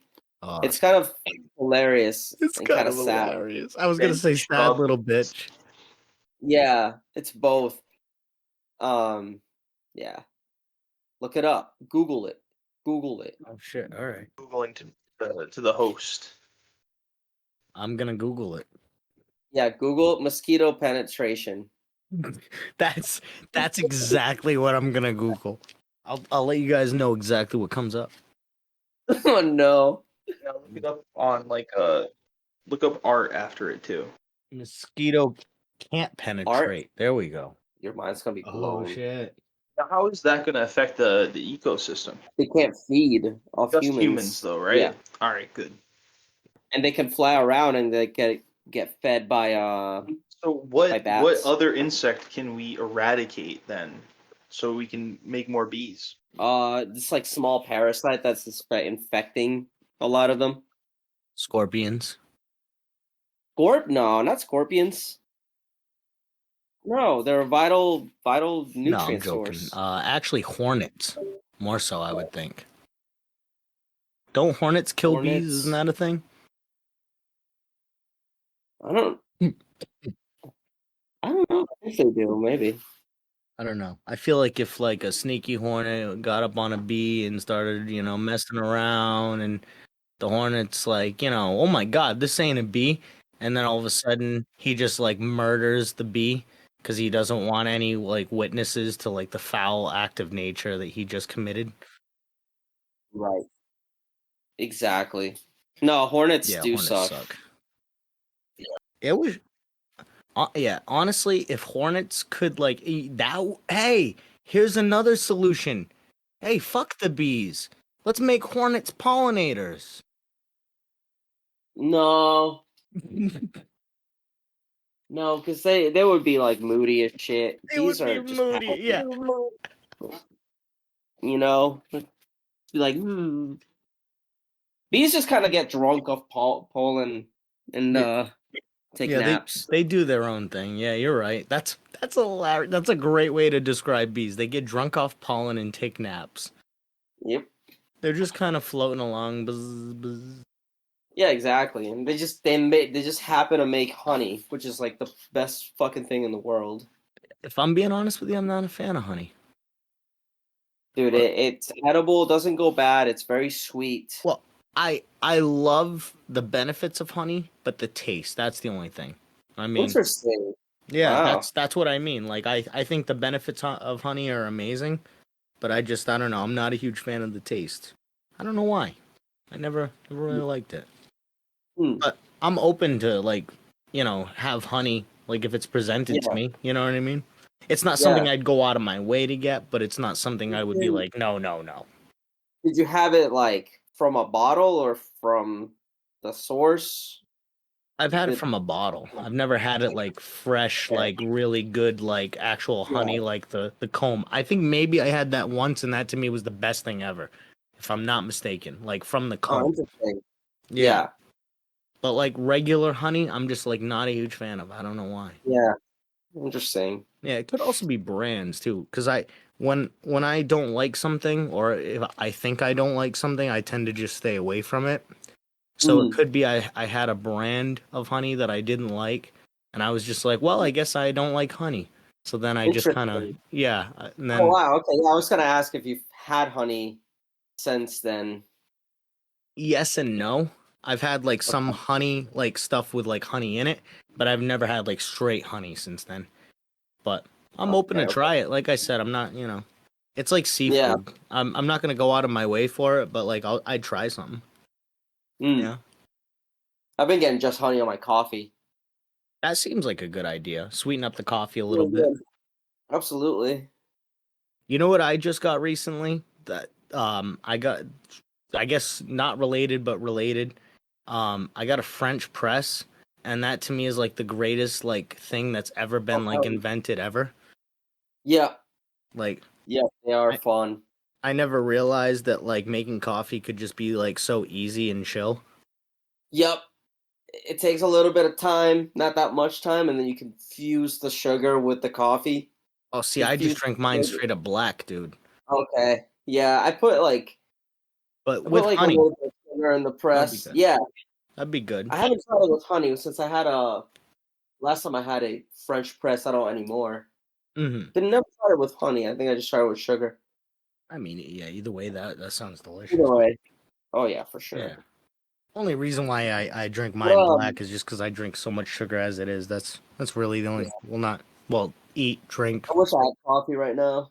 Yeah, me too. Honestly, Or a Celsius. I got a IPA. Very nice. Yeah. Nice Lagunitas. Oh yeah. Not a sponsor. Ah, but if you want to be, Yeah, you know what, Los? I was thinking about it. I mean, I've been thinking about it, and Joe Rogan would be like not the like comparison that I was trying to make. The one that I've really been like really into and that I've wanted to emulate a lot is Art Bell. okay. I That's haven't listened to Art Bell much. Art Bell was the guy that like he had the radio show back in like the 90s, and he would have like people on that would call on, and they'd be like, "Oh, I'm a Satanist," or "Oh, I'm a witch," or "I'm an Area 51 caller," or this or that. He's like a famous like radio personality, but just had like a lot of interesting individuals call on. Have you ever heard of Travis Walton? No. Have you ever seen the movie Fire in the Sky? It's like supposed to be like based on a true story about a guy who gets like abducted by aliens in Arizona. I have not. You should watch that movie. It's so good, dude. Honestly, like it's one of those movies that I used to get like from Blockbuster like a lot because it was just so good. And even as an adult, I watched it. I'm like, oh my god, this movie's crazy. Even if like the story may not be 100%, I think it's fucking crazy. Like they take this dude Travis Walton, and he gets abducted. He's like it takes place in Arizona. I guess he lives like in like the woodsy like hills of Arizona, which I didn't even know existed, to be honest with you. Oh yeah, my friend Jared, he's talked about him before. Really, Yeah. the and all the guys they got they got arrested because they thought that like one of them or all of them like conspired to murder him, but then he showed up like 30 days later and he says that he was abducted by aliens, corroborating those guys' stories. And like they all passed like a lie detector test too, saying like that they Huh. that none of it was bullshit, that he got abducted by aliens and yada yada. The only one who didn't pass a lie detector test was this guy, funny enough, who didn't like Travis Walton, and he like had like a personal like thing where they even got into like a fight that day and Damn. went at each other. Yeah. So that was like a weird like part of it. Like they might have thought that like this guy killed Travis Walton and made it look like an alien abduction or something like that. But he ended up coming back, and Travis Walton like said that like he got abducted, he like got experimented on in like the ship, and that he managed to like fight back against the aliens, and that he kind of drifted around the ship and shit like that. It was Yeah. wild, dude. Like a crazy story. Crazy story. But That's crazy. yeah, I highly recommend that movie, Fire in the Sky. You think aliens do look like the fucking green thingies that they talk about? I mean, I think they're more gray, but I mean, I think they do kind of look like what we think. Yeah. Yeah, I mean, Well, if you think about this, I think I even heard recently on TV that if you were a being, a human, and I'm just talking about you as a human, if you spent generations upon generations traveling interstellarly away from home in the vast reaches of space, they say that your cranium would probably enlarge. You'd grow probably really skinny from the lack of a vital of like extra nutrition and fat. You'd probably get real lean because you'd have exactly what you needed. You know what I mean? Like end up being like real slender, and I feel like that's a very accurate, like even if the aliens don't exactly look like that, I think eventually their race ends up looking like that because the even like the traveling, like the time, the evolution, like I think once your species is capable of traveling like through time and space, I think it's only a matter of time before we end up like looking like gargoyles. Not to trash the ETs. Huh. You know? I mean, that my theory now, it's like, what if they are coming from the ocean? What if they're us? They could be Like from the future even. There's a version. Yeah.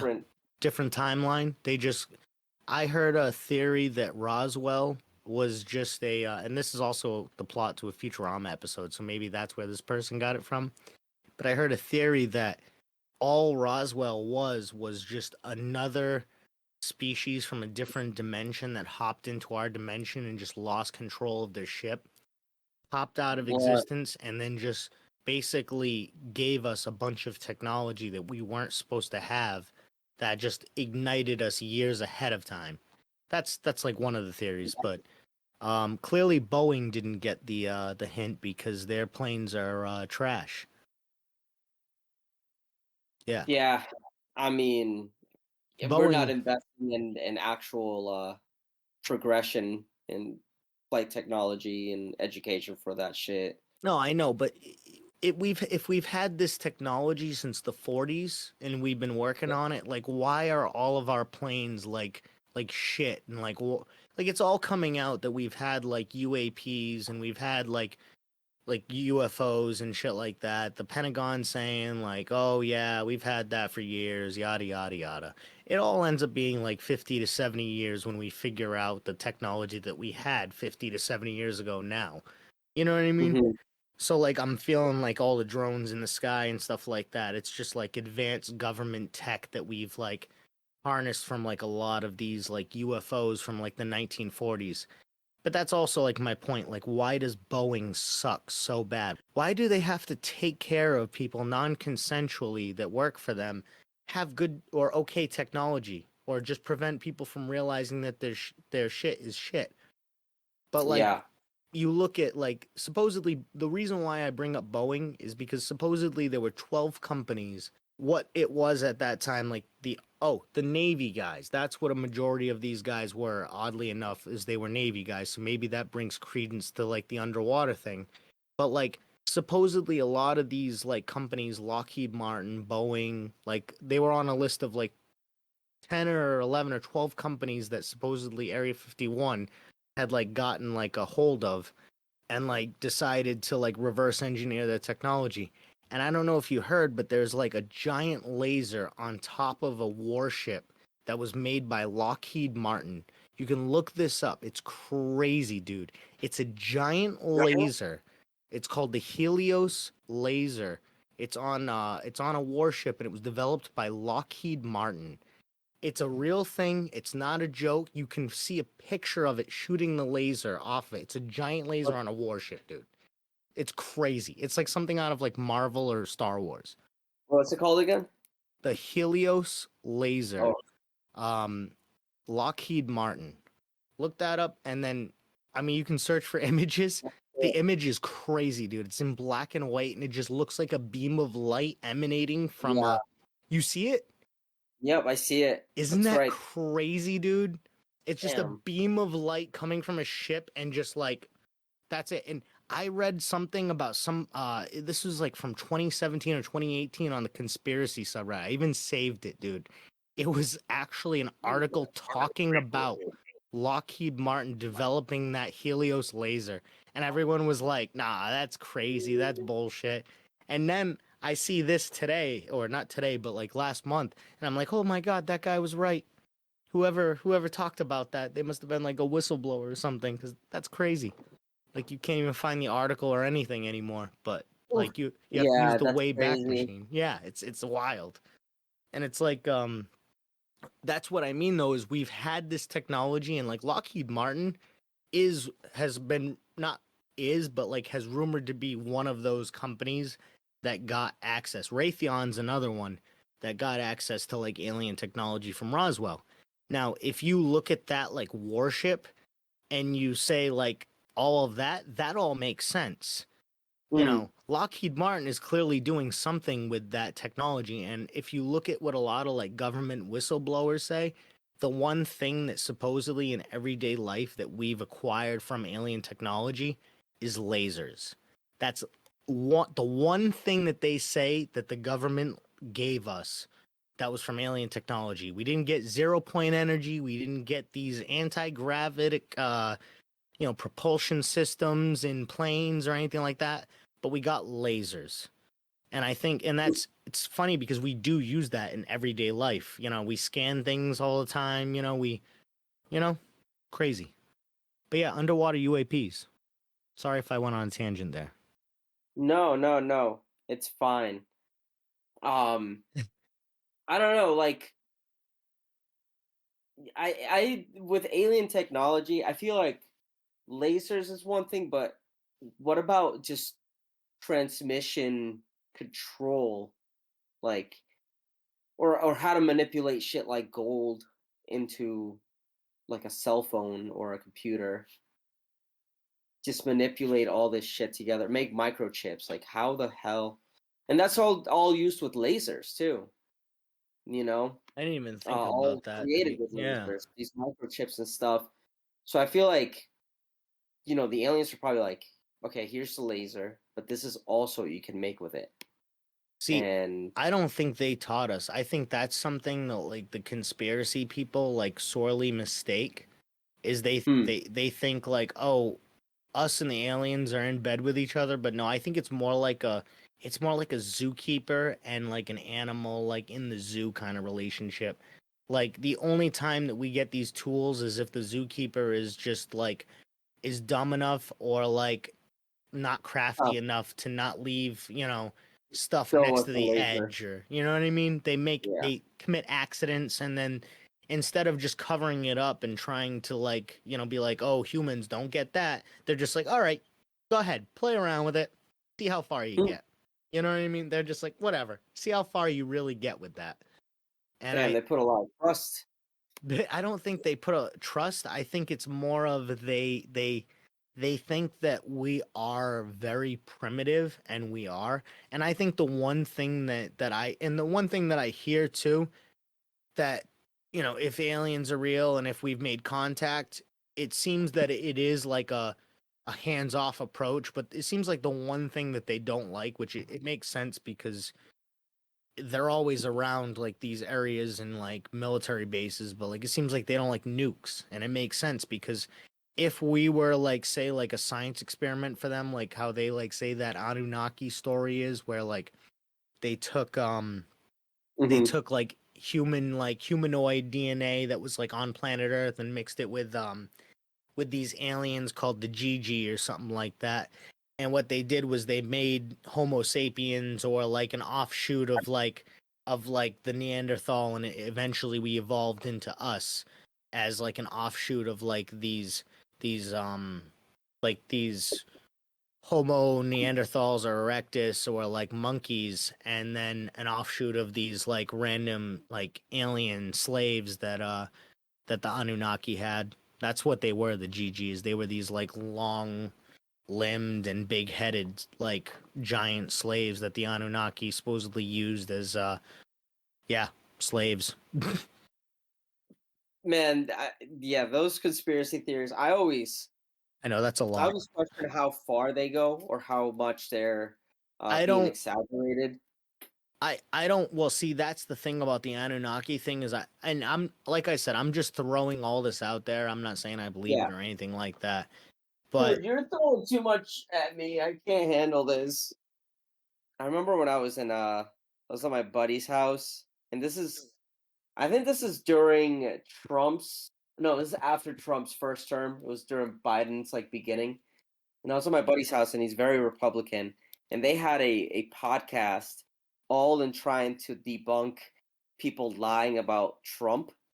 And he knows I'm not right winged, so he put me on with his very right wing friend, and they were just looking at the news and shit, and they were like talking about how they found no evidence. It was just like, all right, we're gonna find out if there was any like voting fraud or anything like that. No, it was what the fuck was it? I don't know. It was something crazy where they were being proven wrong. Anyways, yeah. whatever. But yeah, I mean, honestly, that's the thing though is like I'm not trying. I mean, you know me by now. I'm not a right winger. I don't think I'm a right winger. I mean, I've come a long way Mm, politically, but I would never. I don't think I would ever call myself a straight right winger ever in my right. life. I would. I think I float down the middle, and I definitely there's things that I like on both sides. I don't know. It's it's wild. I think I don't think I'm ever gonna identify though as like being like a certain political party. I don't think ever again. Right. It would really take like a political party to really like change. Like it would take both political parties to be or one political party to be totally different than it is right now for me to be back on board with any of that because I Yeah, with feel the system right now is exactly because horrible. both sides it's like what the fuck we got Democrats that don't give a shit about anybody, and then you've got Republicans that are just taking advantage of the system as they always do. Mm. It's just well, you know what, I shouldn't say Democrats don't give a shit about anybody. I should say Democrats don't give a shit about the right things. They're not taking it a populist approach like Bernie was, but Right. I'm getting too political, I guess. No, I think there's there's never any middle ground. There's never any nuance to a lot of shit. Exactly. And you're just stuck in like choosing left or right, and it's every like influence is weaponized, and it's just people care too much about like the way our culture is. People care way too much about like what people think about them. Don't ever meet your heroes. Perception. You know? Yeah, don't ever meet your heroes, but they're all people assholes. also don't take risks because they feel like they're gonna be like saying the wrong shit when you're just saying the truth. Well, exactly. I think a part of the problem is that people don't want to say what they're feeling, so they latch on to what other people are saying because they think that they're feeling what they're feeling. But really, they don't realize that they're their own person and they might have ulterior motives to what they're saying. And that's with anybody. That's not with Trump, that's not with Biden, that's not with Kamala, Vance, that's with everybody. Doesn't matter what politician you throw out there. Even Bernie Sanders has ulterior motives to his own thing. You know, everybody does. I don't care what politician you throw in front of me. They got to that point because they were willing to play the system, so to speak. So I almost don't trust any of them. But at the same time, I feel like we shouldn't trust any of them. Everyone should go with their own feeling and do their own research, but then it's just like it's just a bunch of echo chambers anyways. So like you said, you went on that thing and the guy was just probably pulling up like a bunch of just like not independent but just like right-leaning, things. And it's like at that point it's like, well, there's bias to that. That's what I wanted to take out is like the bias. I wanted to like, and maybe some people call this bias, but I think like Reuters and Associated Press are pretty unbiased news outlets, and I try to go for them. But who knows? I'll go for anybody. I try to go with like the comment section a lot of the time, which is like not the best thing to do, but take everybody else's opinion. You're just like, all right, what the hell? Yeah. What I like to do is I like to see what is this crowd saying about this subject and what is this crowd saying about this subject. Why is this crowd saying that and why is that crowd saying that? And I want to see where they meet in the middle because there's always, it's always like a Venn diagram. Life is literally just like a Venn diagram if you really think about it, because we just have, we have our own circle, we have our own groups, but then always, no matter what, somewhere in the middle, we meet. It doesn't like, you know what I mean? Like I'm the type of person who's like really into like, I guess, stoner culture, I guess, and conspiracies and movies and stuff like that. I like so many different like artists that I feel like I could like, you drop me in like an individual group with like somebody who's listening to like hardcore hip hop and I'll be like, okay, what does this person like about that? It doesn't mean I like it, but it doesn't mean I don't like it, because I just want to see what they, see in it. I want to see what everybody sees in everything, I guess, and that's the mission as the world burns. I mean, that's really it. That's why traveling is so important. A lot of these people vote on very shallow things. Well, let's not get in the weeds of that, but yeah, it's like traveling is so important and it's so expensive, and it's expensive to get out there. It's the system sucks for everybody. Everybody's poor. I don't think I told you about this, dude, but I went to New York City like for the first time a couple of years ago. I don't know if I ever told you or if but I went to that's what I mean. Well, I went to New York City, and you know me with like cities, like I'm not like a big city guy. Like I like the rural environment. I like the chillness of that. But when I went to New York City, and to me that was like, hey, speaking of New York City, but when I went there it was like I don't know. It was like the coolest experience ever, and I ended up going like back with my girlfriend, literally like Nice. 2 or 3 times after that because I thought it was just like it was that much of an experience. That's awesome. Yeah. What part of Speaking New of New York? York City, because I'm from New York City. Yeah, exactly. Nice. He is from New York City. Why did I know this or remember this? No, you know. Yeah. He talked about it that one time when we were like just like, all drinking incredibly heavily Oh yeah.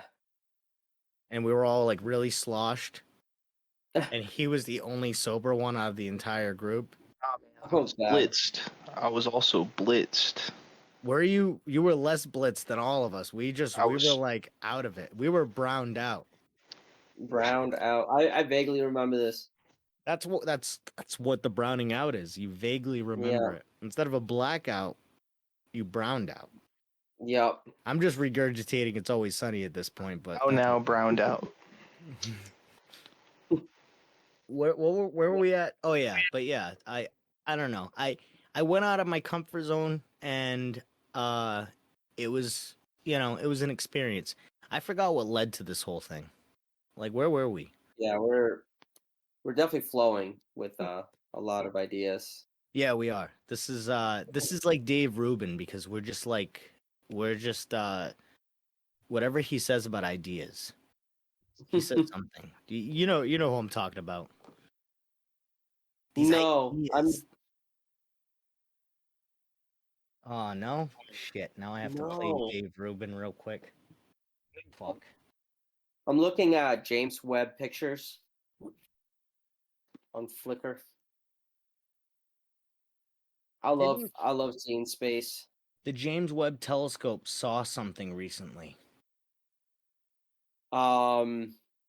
Wait, what? That was an article What I did he read today. I don't know. That's I all would I have read it know. out here too if I was sitting in that computer. Let's see. Doomsday Clock. Protest College. Expulsion Arrest. Woolly Mice. Sewage Treatment. Bigfoot. Oh, James Webb Space Telescope targets mysterious free-floating mass. Yeah. Oh fuck. Darkmaga.com. Yeah. Is that one of the ones that he used? I don't know, but I just thought like last night, I'm like, oh, I wish I bought darkmaga.com, 3 years ago 10 years and ago. just kept it 10.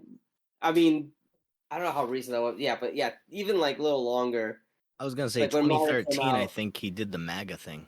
I think that was his first bout with MAGA. He hired but Steve not, Bannon and shit. but not dark MAGA. I know, but somebody Isn't must have that bought what Dark MAGA. Elon Musk is doing with his Yeah, all black I'm just Make saying it's America like Great this. hat? He's Yeah, Dark MAGA. and I I'm didn't just saying even it's know such a that. dumb name, but if I could pay $10 a month to eventually piss off whoever wants to own darkmaga.com, for $10 a month I can piss that person off.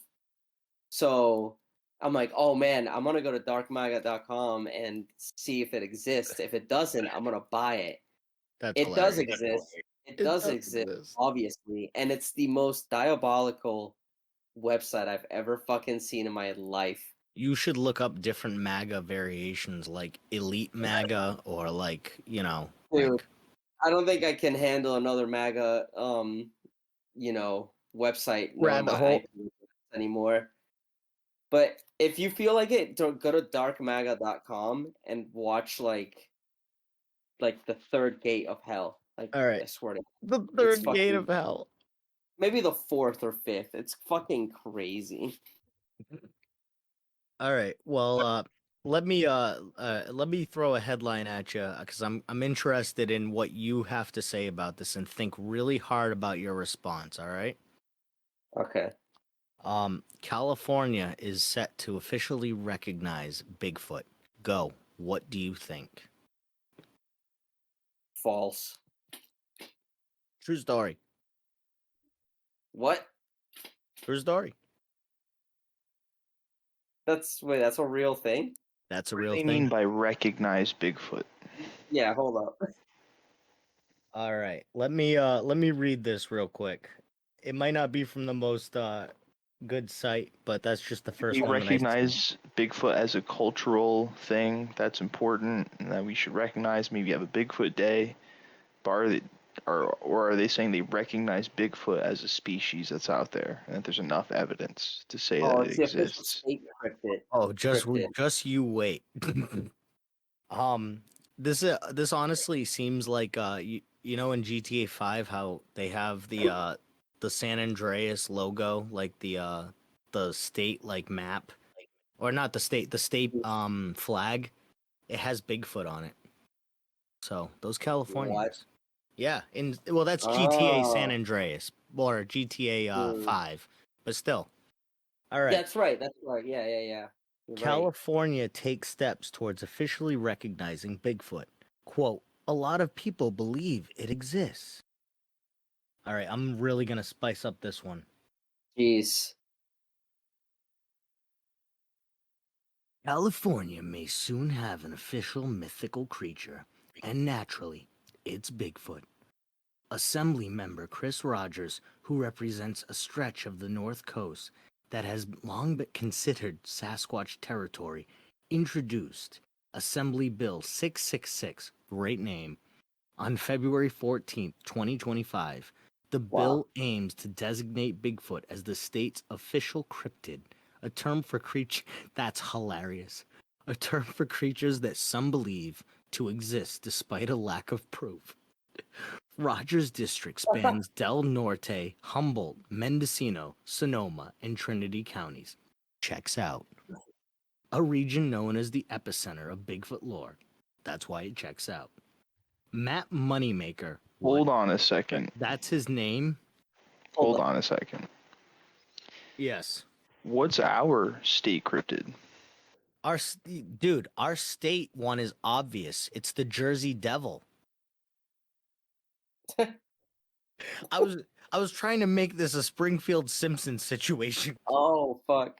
I'm gonna cut all this out, but you know what I'm saying. Like, you know, like we're a state that borders Maine, Kentucky, Minnesota, and We border California. Wait, whoa. You've never heard the Simpsons scenario Whoa. where the Simpsons town of Springfield I didn't know borders? we're in the Simpsons scenario. I'm Do sorry. you know what I'm talking about? It's where you throw off the audience as to your exact location because you just want to keep it ambiguous, but you throw out so many different like different things, like, oh, our international bird is the parrot, and our Hawaii. international cryptid is the Jersey Devil, and our international fool is to be determined. Yeah. International fool? Yes, everyone What has does an that even- international what? fool. You know I'm a that. little lost, but I get it. I understand what You you're get saying. the gist. You get the gist. Yeah. I took a right turn, but we get the gist. Who's our international Our fool? international Please fool. explain. Well, it would be more of like a national fool. Like who's the fool of the state of New Jersey? You said international. Yeah, I meant more national. All right, who's our international fool? The guy who's our fool of the state, who represents the entire state internationally. Me. I'll take the hit. Well, shit. All right, that works. They're from another state, though. You doctor, stop. I'm gonna have to cut out this whole section Why? because we're trying to be super anonymous. Oh, I'm sorry. No, you're good. I didn't like properly explain that, but This whole thing is a wash. Okay, yeah, it's totally fine. Like, oh we're yeah, just, I'm a gonna, lot of like it's I just said, I'm gonna gonna have get a cut ball out. cutting through this. Yeah, but I'm just sending pictures on the chat. oh, all right. Our state It's okay if you just like also just talk, and then we can cut that out because we're just but talking yeah, our in state between cryptid things. is the Jersey Devil. Okay. But I like the Jersey Devil. It's like your chupacabra.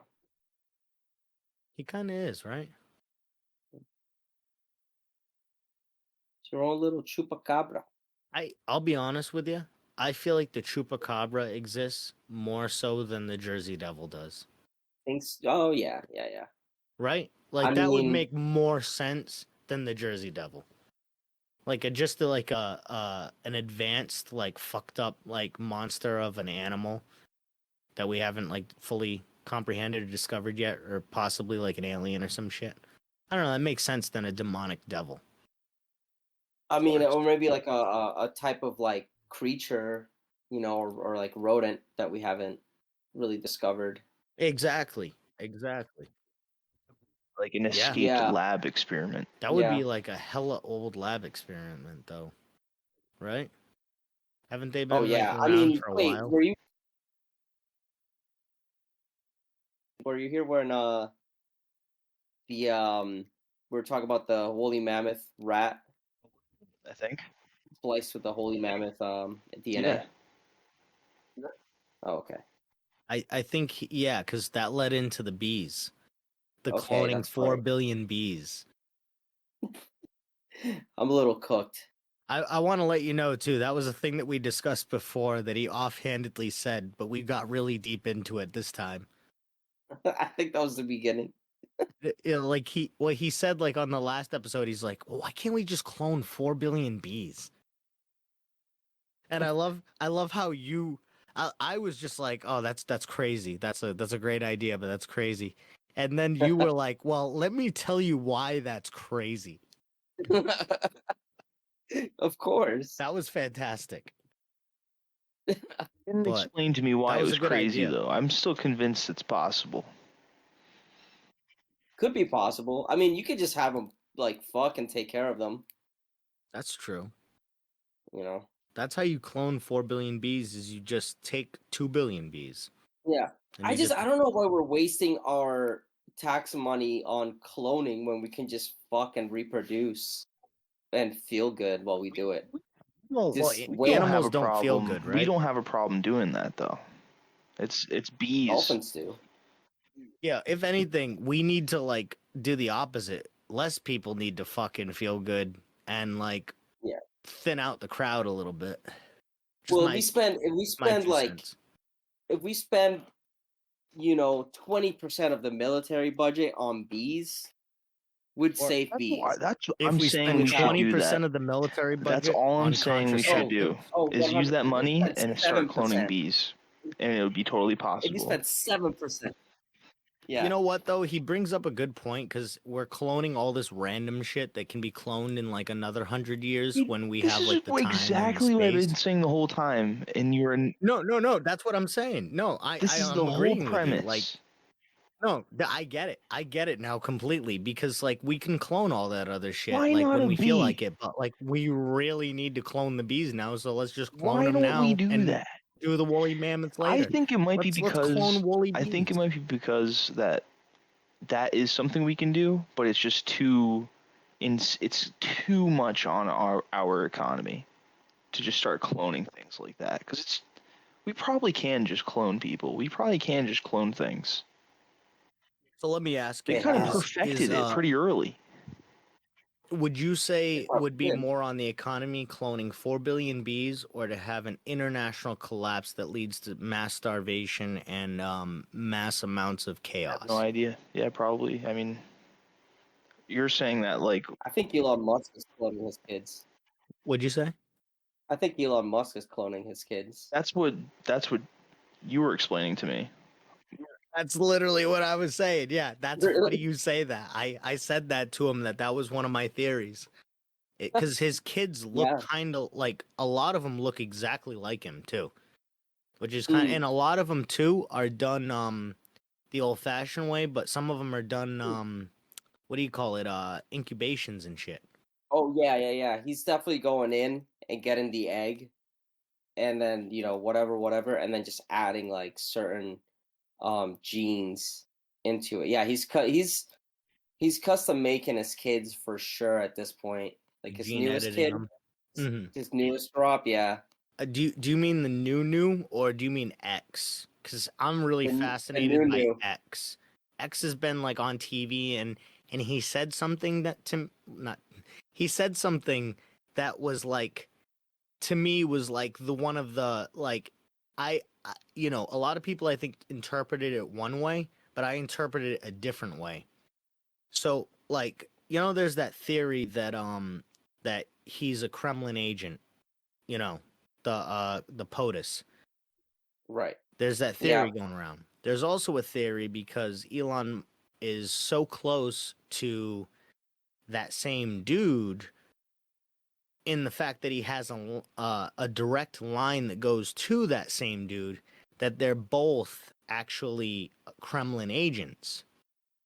This is just a allegedly theory, all that stuff. This is just stuff that I've heard and pieced together. But Yeah. there's a theory that potentially, what's his face, the tech guy. I'm just gonna use names like that. The tech guy Mhm. is potentially at a higher level in the organization over there than the orange guy, and Mm. potentially everything that the tech guy does is directly to do with the dude over on the other place, and Oh yeah. Sure. that's why the orange guy completely is not stopping the tech guy no matter what he does. It doesn't matter if it makes the orange guy look completely stupid because he's changing up his positions, which he always looks stupid, but even more so, even to his constituents. You know what I'm saying? I know what you're saying. I think He's potentially that blackmailed. yes, yeah. I mean, that's one of the things. Yeah. Yeah. Maybe. Yeah. Yeah. Who knows? They also say that he met Melania through the you know, the express guy, the list guy. You know what I'm talking about? Epstein. I'm trying to use other Um. names, but Epstein I can use. Fuck it. I don't even give a shit. Supposedly. Yeah. Well, supposedly, allegedly, he met Melania through Epstein, and the first time they ever had Crazy. sex was on the Lolita Express. Crazy. Yeah, Imagine that. that's a crazy bomb to drop. Did you see the thing that I presented online? It was a list of like it showed like the blacked out list, and then it showed like how 10, 15 years ago they showed it non-blacked out, and it had like 14 of the orange guy's numbers to get to him in his book and in his like list of like Hmm. contacts. I didn't see it, but yeah, he was. He was on the. Yeah, I saw that he was on the list, but I didn't Oh see yeah. the list because it was like tough to find. Well, I was like, what? allegedly he knew very, very deep knowledge about the orange guy's first term when he was in jail. And there's even an interview between Mark Wolf and Epstein that you can look up. It shows, I think it was the last interview Epstein ever did. And I think it's one of the only ones because he wasn't like a, you know, he was a socialite, but he wasn't like that kind of guy. But Hmm. there was it was an interview when he was in prison with Mark Wolf, and Mark Wolf's like asking him all this like info about like the current like the orange guy, and he's basically like talking about all of like the orange guy's plans and like describing like everything that he like set into motion for the presidential campaign and like everything behind the scenes that turned out to be like 100% of like the truth. So it's kind of like what he made it sound like too is that they were kind of best friends for like 10 years and then just had a slight falling out because of his public image, which honestly I could believe that. And the Yeah. reason too I could believe that is I've always heard that Trump and Clinton both have had really good relationships in the past. And I remember even watching, I don't know if it was CNN or MSNBC during the first Trump campaign when he first started running in like 2014, whatever it was. He Hmm. he actually was golfing buddies with Bill Clinton, And I remember they interviewed Bill Clinton, and it was one of the funniest things. I always mention this because I always thought this was hilarious. They interviewed Bill Clinton. They're like, hey, what's the deal with you and Trump being golfing buddies? What's the deal with that? And he goes, I don't know, but he cheats. Like they're kind of like they're buddies, basically. I do remember that. Seeing that video. Holy crap. Yeah. It's like they say it's a big club and you ain't in it. It's like that's how it is. Sure. Yeah, it's weird, crazy. huh? Yeah. Yeah, and they just go there and party and do the things, and yeah, there's a lot of people on that list that I think, like, we were talking about it, me and Rada, like, a lot of people would probably surprise you. Like, Tom Hanks potentially could even be on that list. Like, that's crazy. Tom Hanks, that doesn't surprise me. Yeah. You definitely think it was Tom Hanks? No, I think maybe, but I'd like to think he isn't. I mean, that Ricky Gervais thing is pretty fucking crazy, though. Yeah. Do you remember Los, when Ricky Gervais did he did like a monologue about Epstein in like either 2019 or 2017 or whatever, and he like joked about like all the like people going to Epstein Island or whatever, and then it panned to the crowd and they're all like kind of nervously like clapping and laughing. Well, it panned directly to Tom Hanks and he was like seething. He was pissed. I remember that. Yeah, so you remember he was just like what? Why would you mention that? Like, I remember that. Yeah. That's crazy. And supposedly Tom Hanks was on that list. I seen a version of the list with him on it before any of that even happened. And supposedly it was a leaked list, but then other people said it was debunked. So who knows? Tell me every name that you know of that's on the list. I could bring up a list that's supposedly, allegedly. What is it? There's some famous magician guy who was on that list. David Copperfield. He's on the list. Yeah. He's a well-known weirdo though. Like David Copperfield, I'm pretty sure got like weird shit on him, but I don't know. I don't want to slander anybody, but I'm pretty sure exactly. I think it was a Me Too thing. But let me look up a version of the Epstein list real quick. I'm gonna try to find it. Conspiracy movement over. I don't know. Is it? Is that the right question to ask? I'm sorry. I feel like I haven't heard anybody use that term in a long time. Wait, what did you ask? The Me Too movement. Oh, okay. All right. Here's a list from 3 months ago. A list by Ryan Dawson, page 1. Ryan Dawson, I think, is that like podcast or whatever that's like ex-military or something. All right. I'm sure if we looked up some of these guys, we would find something, but a lot of these guys don't ring a bell. We got Jess Staley, Glenn Dubin, Ava Dubin, Selena Dubin, Larry Look up that whole family. All right. This is what we need to be doing. Good idea. We need to just find out exactly who all of these people are. All right. So we're gonna. All right. That's a good idea. Jess Staley. Let's start with Jess Staley. Who's that? It's not alphabetical. Is it like chronological order of when they went there? Oh, well, it's by last name alphabetical. So the first. Oh no, is it? No, it's not. That's all I'm wondering. I don't know what this list is by. Maybe it gets more and more important as you get to the end, and then it's like Donald Trump.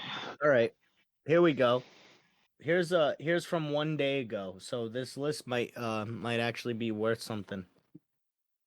Jess Staley received images of mature women from Jeffrey Epstein court. Here's mature women. Okay, so Jess Staley's not one of the creeps, I guess. He liked mature women.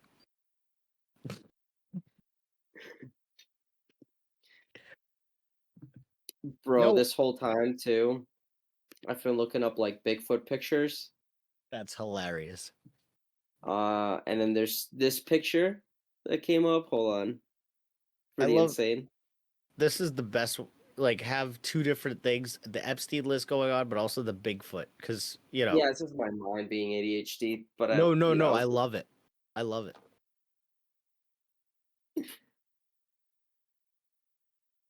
I hope Bigfoot wasn't on that That list. one's creepy. What, Jess Yeah. Staley? Right. He's a ex-Barclays CEO, challenging FCA ban argue pictures were innocuous. All right, so we got a Jess Staley. He was ex-Barclay guy, and allegedly that list is starting off strong. I mean, that was 3 months ago, and this is an article from yesterday, so that's pretty good, honestly. All right, Glenn Dubin. Creep. Bro, there's some creepy shit out there. Oh my god. This is incredible. Glenn Dubin is an American billionaire hedge fund manager and principal of Dubin & Co., a private investment company. Look up Flatwoods Monster pictures.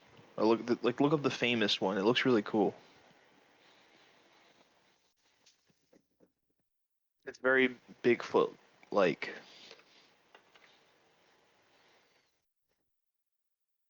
All right, next on the list is Larry Summers. Wait, you didn't tell us about the Dubin family. They're just some rich New York City investment family. So it makes sense that what's they the were name? involved with Epstein. What was the name of the monster you were saying? Flatwoods Monster. Right on. You hear that? The Backwoods. Flatwoods. Oh, Flatwoods. Oh, this one's interesting. Larry Summers was an American economist who served as the 71st United States Secretary of Treasury from 91 to 2001. Whoa. He was president of Harvard University from 2001 to 2006.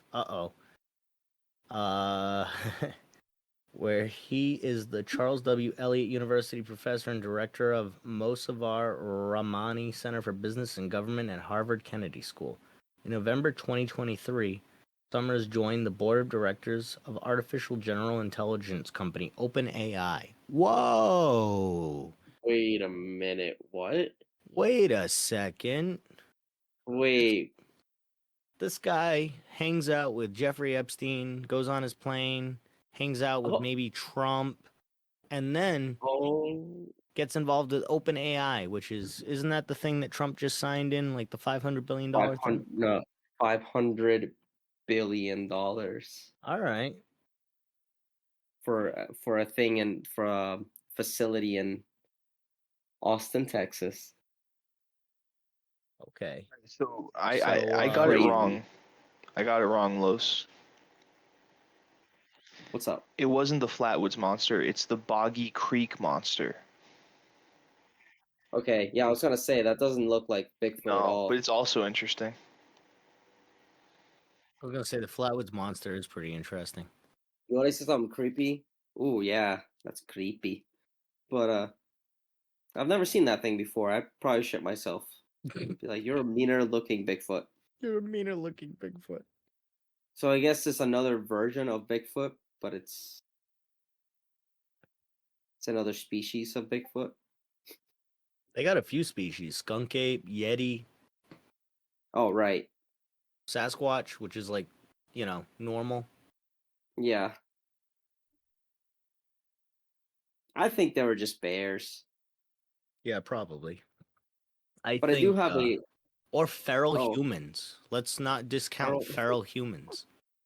No, we cannot discount that. Let's not discount. Which would be always. Let's not discount other humanoids, guys. Come on.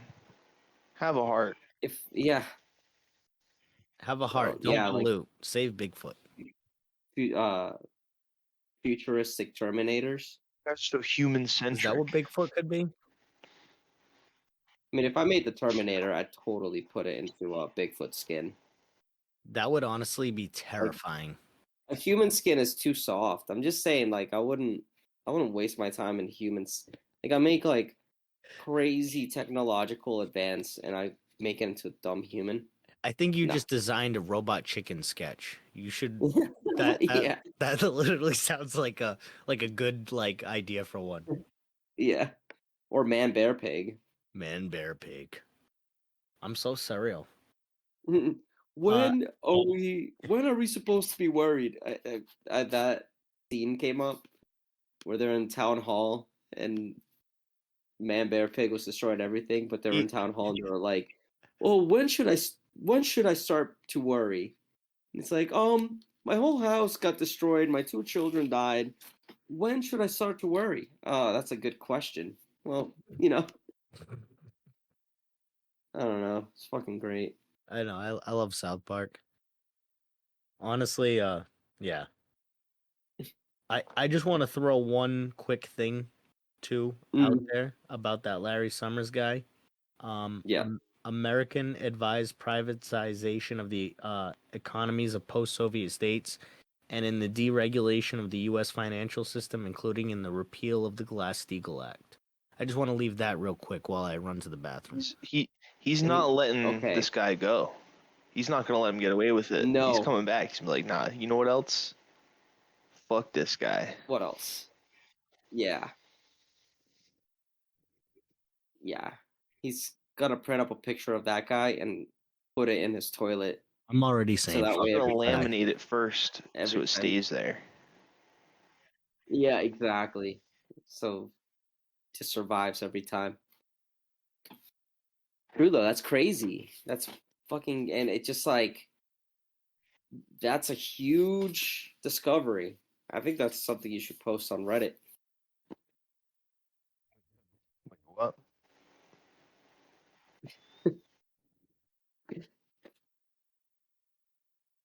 Something you should put on a sign, protest sign. Oh, I said a dirty word. Protest. The P word. Word?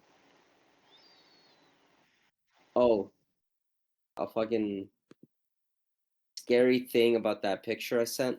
I don't know if you saw it. You saw it, right? Come on. The Bigfoot Yeah. picture.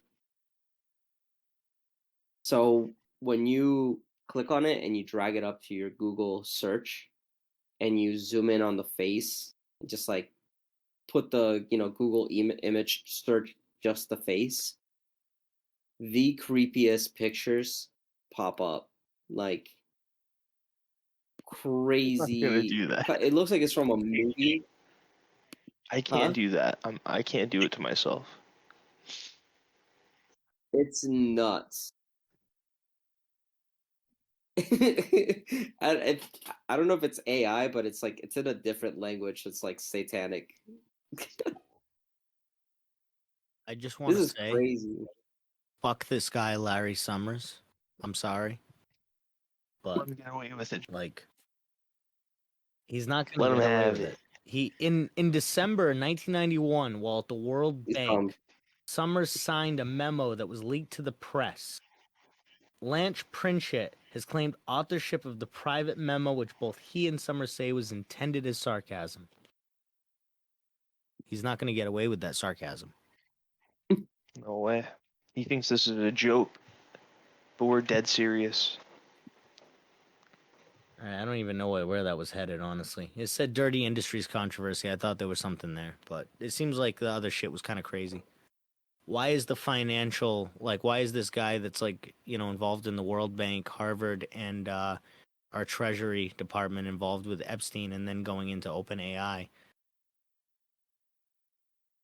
I mean, the plot thickens. Yeah, that's a thick bitch. You think it's possible that they're talking to entities from other realities through AI, like some of the executives think they are? No, it's just Is it? all information they have acquired.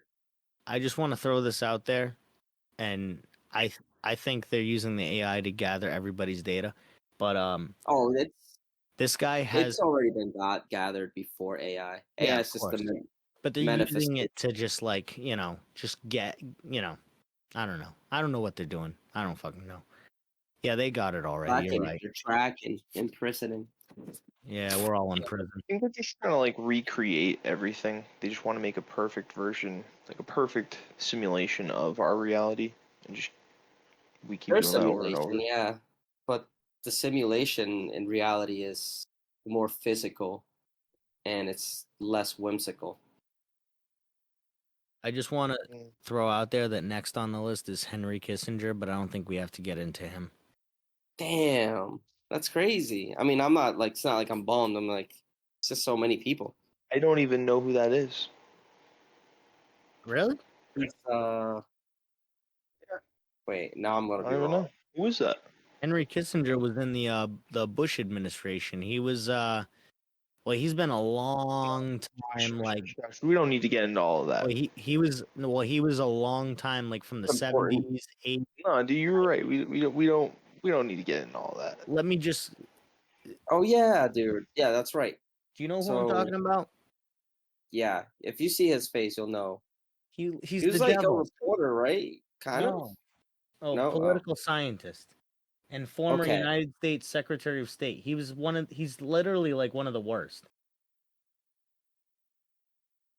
One of the worst? Yeah, he's awful. What did he do? He was involved in the Iraq War, shit like that. He was on the bad side of like every major conflict of the last 40 to 50 years.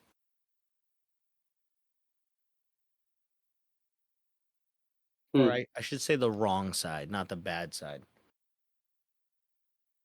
Because we weren't the bad guys.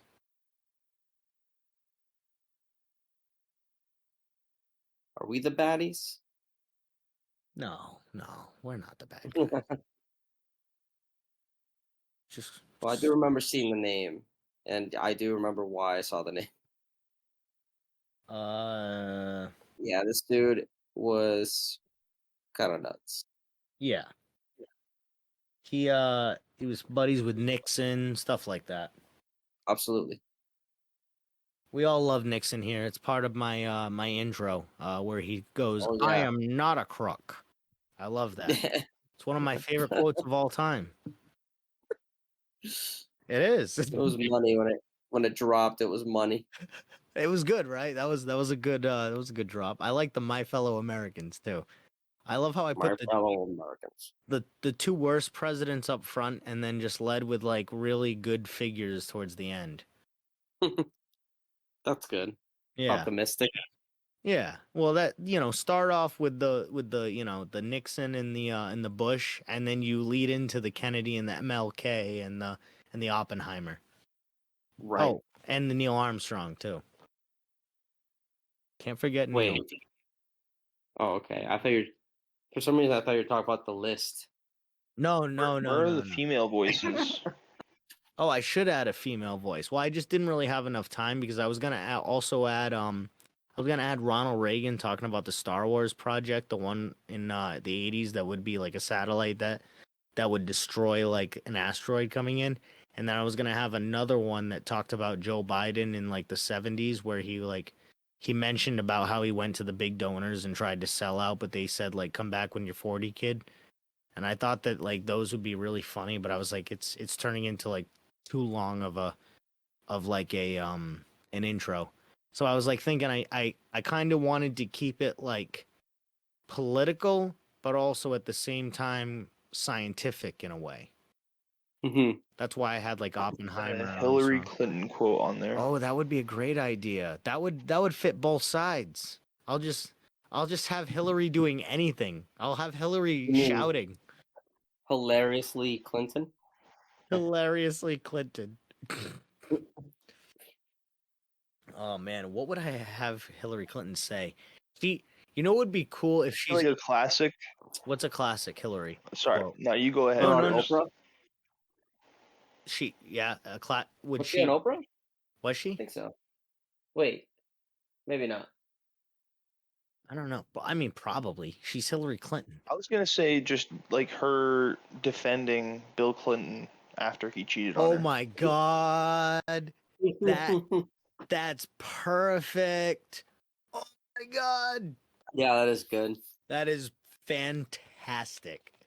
All right. All right. You won me over. I think I'm going to have to extend out this intro a little bit. That's funny. That's the best idea I think I've ever heard. He's right. I do need a female voice in there. I need Hillary Clinton talking about her husband's infidelity. That's man. good. Hey, what females were on Epstein's island besides the That's what we need victims? to know.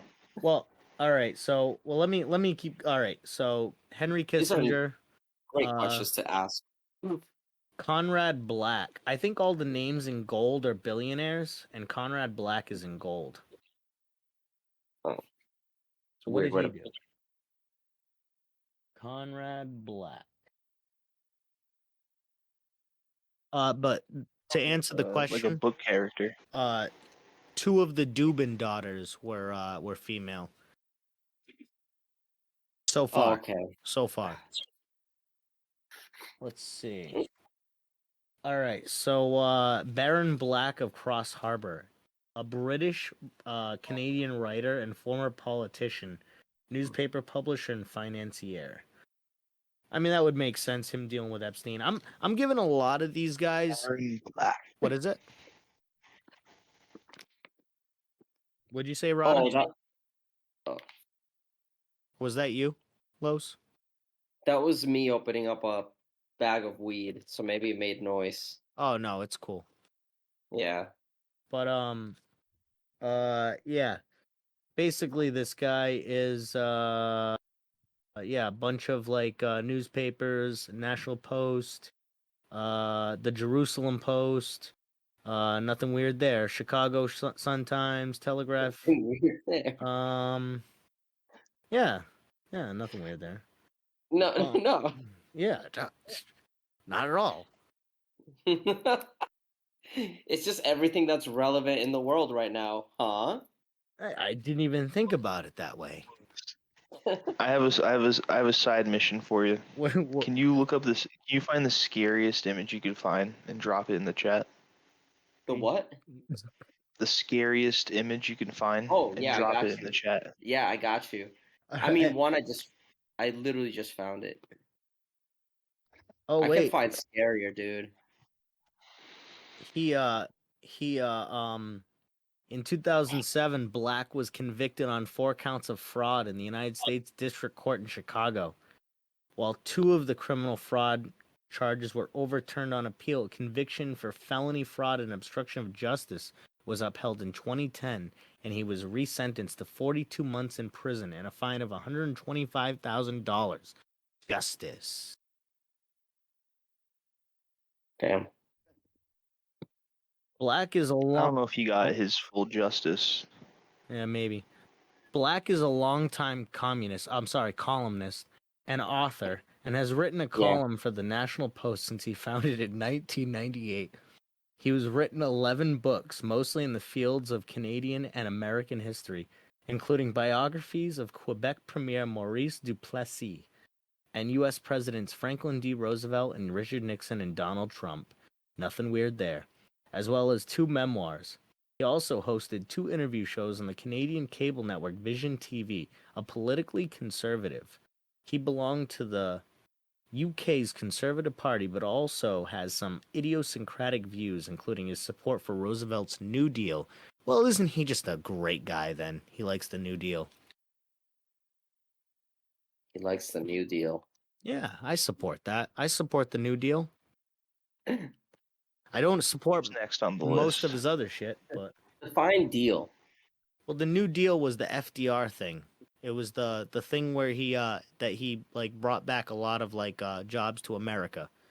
I see. Yeah. Yeah, it was like it was like it was like a deal with Americans or some shit. I don't know. Okay, for some reason, all right. I forgot that was the New Deal. Yeah. They've been trying to implement like another one. They've been trying. I think that's what like they were trying to talk about like the new Green Deal or something like that with Biden or something. Mm-hmm. You know, I like it. let's just give people jobs. That's all I say. Yeah, Yeah. I have a problem with that. You have a problem with giving people jobs? Yeah, you know what? Yeah, no, I'm just kidding. Obviously, No. that's That a would weird be the best skeptical moment ever. Some people say that. Some people think that. Nobody should have a job. Yeah, nobody should work. Nobody should work I mean, unless Have you guys ever benefit. oh seen shit. Zeitgeist? This is turning. Nobody I've should seen do Psychos. anything. Have you guys seen any of the sequels to that? I don't. Wait, to I what? haven't. No. So one of them is just all about, or maybe it's just like the second part of it, but it's all about this utopian future, or like I a thought it was a utopian future conspiracy city. about us. It's a conspiracy about everything. Yeah. The first one. Have you seen Everything then is a I- Rich Man's Trick? I No. think so. That's like one of my favorite conspiracy videos, like of all time, and I swear by that one. But Zeitgeist is also really good. I just haven't seen any of the sequels. It starts to really get weird. Does it? Where does it Oh, go? Yeah. like guys? I'm trying to say, so like I forget if it's the direct sequel or if it's later down the line, but one of them, it's all about it's about this guy who's building a future city, and the director of Zeitgeist is like, yeah, this is what I'm all about right now. Like we're gonna That's do this. We're gonna crazy. build a future society in this city, and that's like floating and like Wow, it's amazing. And it's gonna be like Atlantis. bro. First time I saw Zeitgeist, I was on mushrooms, and That's funny. dude, it was from a burnt DVD that just said Zeitgeist on it in Sharpie. Sounds scary. That sounds scary. It was my first time tripping on mushrooms. Also, Oh, that's wild. That's kind of scary. I was in like fetal position a little bit at the end of the movie. I'm like, oh my god. And then we were like, yeah, let's watch Willy Wonka. Let's watch Willy Wonka. We Yeah, I watched like Willy watching Wonka. really happy things on mushrooms. I feel like Zeitgeist would be just like a lot. I feel like any conspiracy video like on psychedelics would be a lot because you're just taking in too much information already. So Mhm. no matter what, no matter what you're doing, But- Yeah.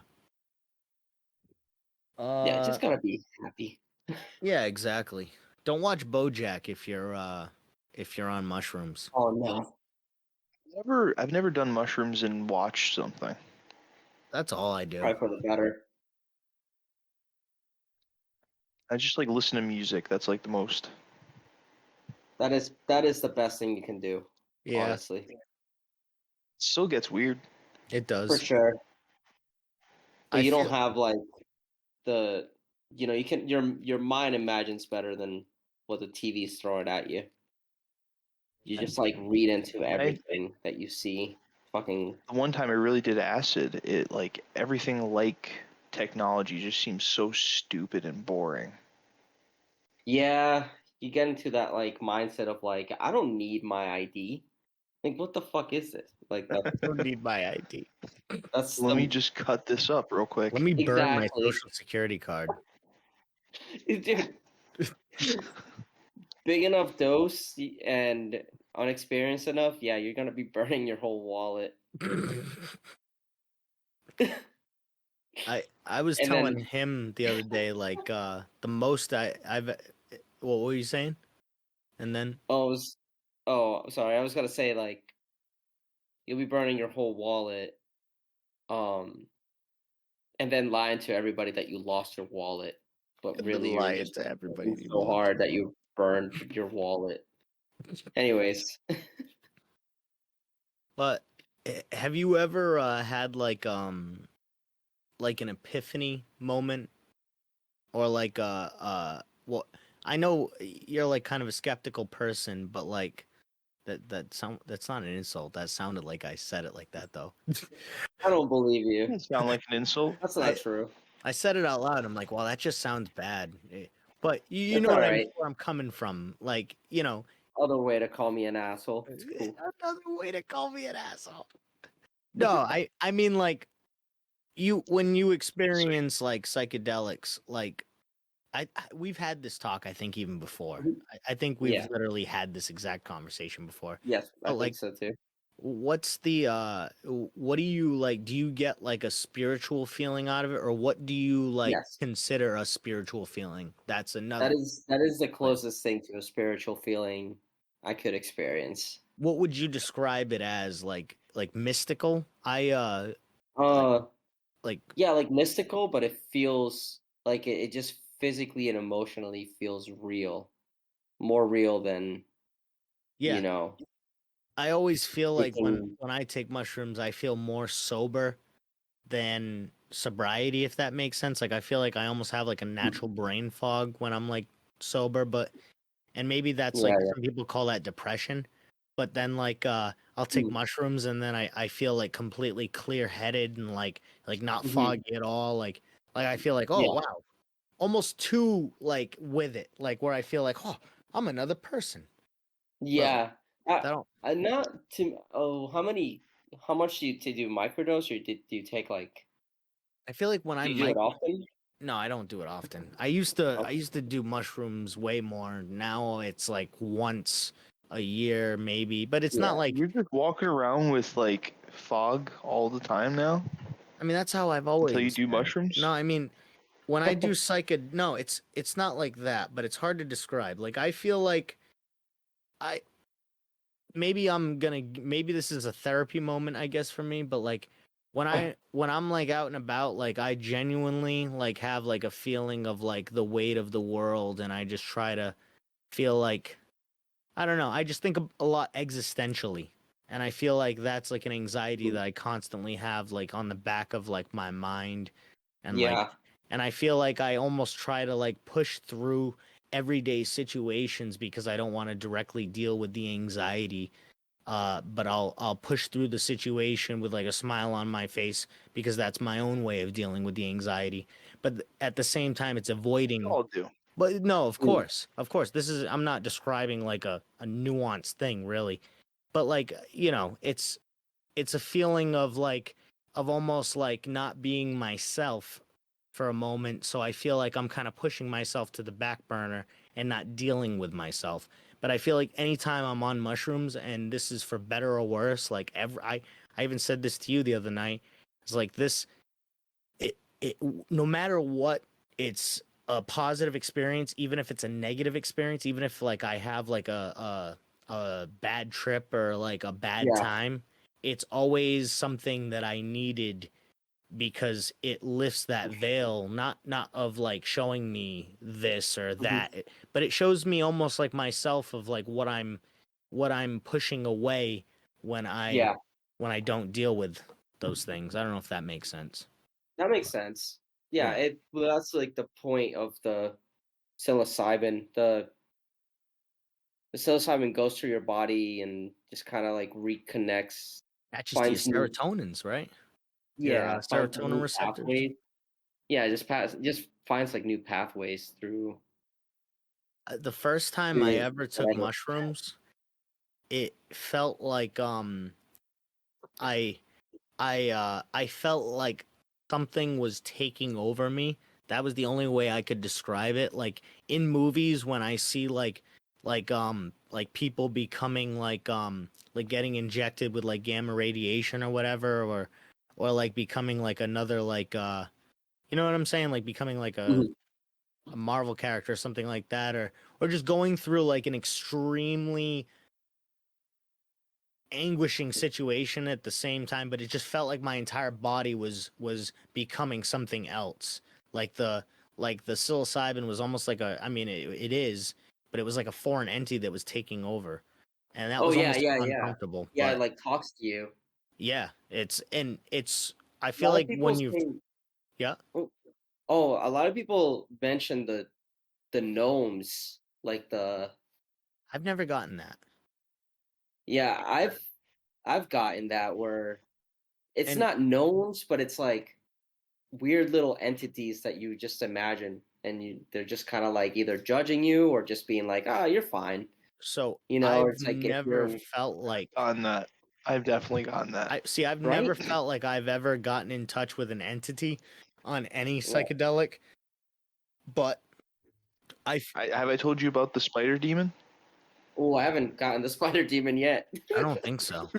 No. I got Dude, like the jester. I the only other ever night. get like breathing walls and Rick Sanchez from Rick and Morty's mustache becoming his unibrow becoming a mustache. You Wait, guys really? be getting entities? Yeah, Yeah, we're getting entities. yeah. But what's the spider demon? Your trip stories sound like my dad would describe tripping back in the day. Like something weird and goofy, like and silly. Like, oh yeah, Bro. things look weird. I mean And that then I do it, and I'm like, I just saw a demon straight up.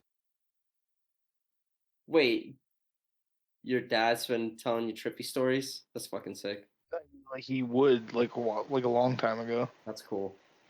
Like when I was a kid, he would describe what tripping was like, and he was Yeah. like, "Yeah, it's like I went to the movies, and the person at the counter started to flip upside down." the person at the counter started to flip up. That's awesome. That's a good trip. That's kind of like you kind of hit the nail on the head because that's like every old person's like trip story, like older like hippie or like older like dude or not hippie, just random Yeah. dude that tried mushrooms and they're like my dad told me that he just looked up at the ceiling and the ceiling changed colors and that was it. And he said he had a really strong urge to go driving. So The formula was different too back then, but yeah, that's Oh funny. my god! Honest, was he on acid or mushrooms? mushrooms. He never did Oh, that. yeah. Acid, I feel more clear-headed than mushrooms. Me too. But mushrooms gives me a Mushrooms more feel more control. organic. See, I feel less Yeah. control on mushrooms. I feel like mushrooms for me, I feel locked in the trunk, but with acid, I only did acid once, but Yeah, it yeah, was just like it was a happy time. It looked like everything was paisley. I was watching Rick and Morty and it was like Beth became like all paisley and like weird colors and I was like all happy and laughing. It was a good night. That's awesome. Yeah. That is a good night. Yeah, that was acid, but like there was no like greater like deeper in touch with myself. You know, I told you about the morning glory seeds, right, Los? Yes.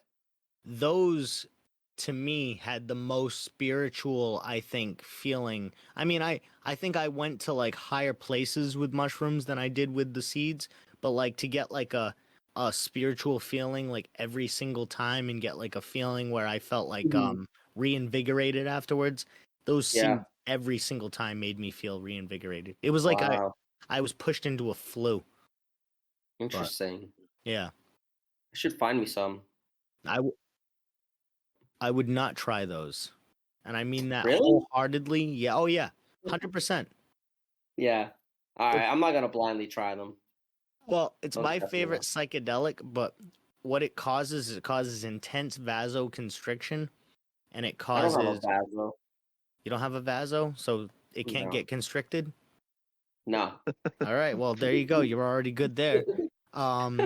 It also causes intense vomiting and diarrhea. So if you have an asshole, that might be a problem. Yeah, I do have one of those.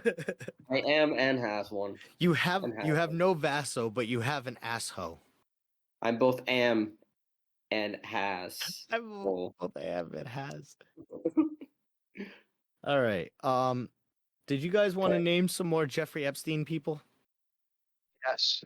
Absolutely. Michael Steinhard is the next one. Steinhard. Sounds familiar. Yeah, that does sound familiar. Michael Steinhard.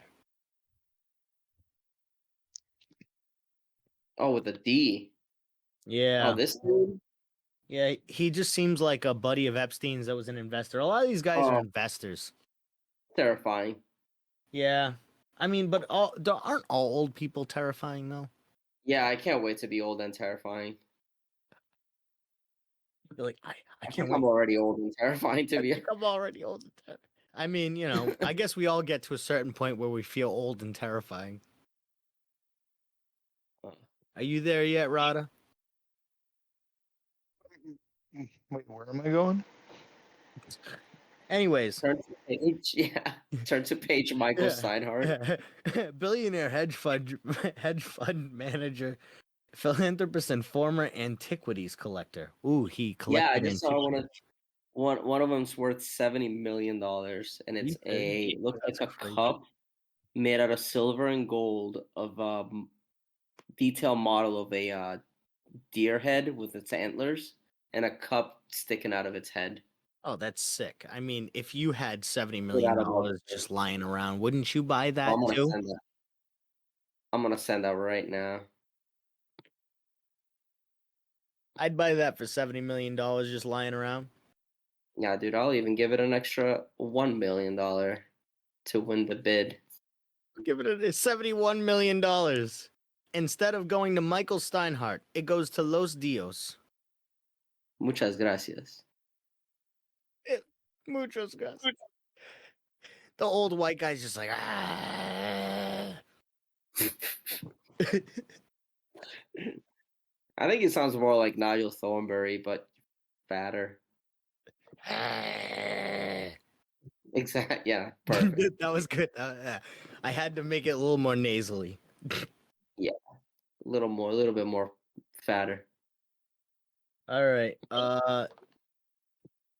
He was part of this mega group with Leslie Wexner, which is the other guy who famously worked with Epstein and did a bunch of shit with him. And I think he hung himself too, Les Wexner. I could be wrong about that. I don't want to talk ill of the dead if he's not dead.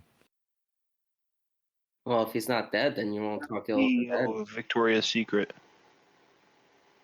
Yeah, he's the Victoria's Secret guy.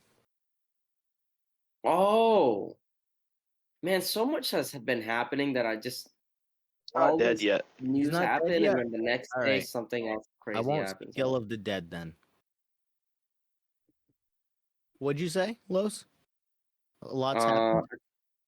Oh yeah, no, I heard about that death, and it was crazy. Crazy to think about. It was the dude from Victoria's Secret. Oh no, he didn't die. Apparently, I thought Oh, he died. Yeah, it fuck, must the Mandela effect. I I thought thought he I died. finished the job. I thought I finished the job. I think I thought he finished the job. I think there was another guy though who got killed, who was one of Epstein's associates, or he at least hung himself. He definitely hung himself. That's definitely what happened.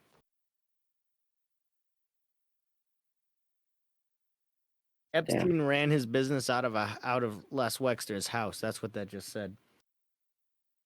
Anyways, that was two names off the list because Les Wexner was next, so that works. Governor Bill Richards. Who's that? He doesn't sound that important. Bill Richards. Sounds like a coach, head coach. Oh, it might be Governor Bill Richardson. That's what's popping up. William Blaine Richardson III died in September 1st, 2023. Poor guy. He was the 30th governor of New Mexico from 2003 to 2011. Oh, I could be mistaken about this, and I could be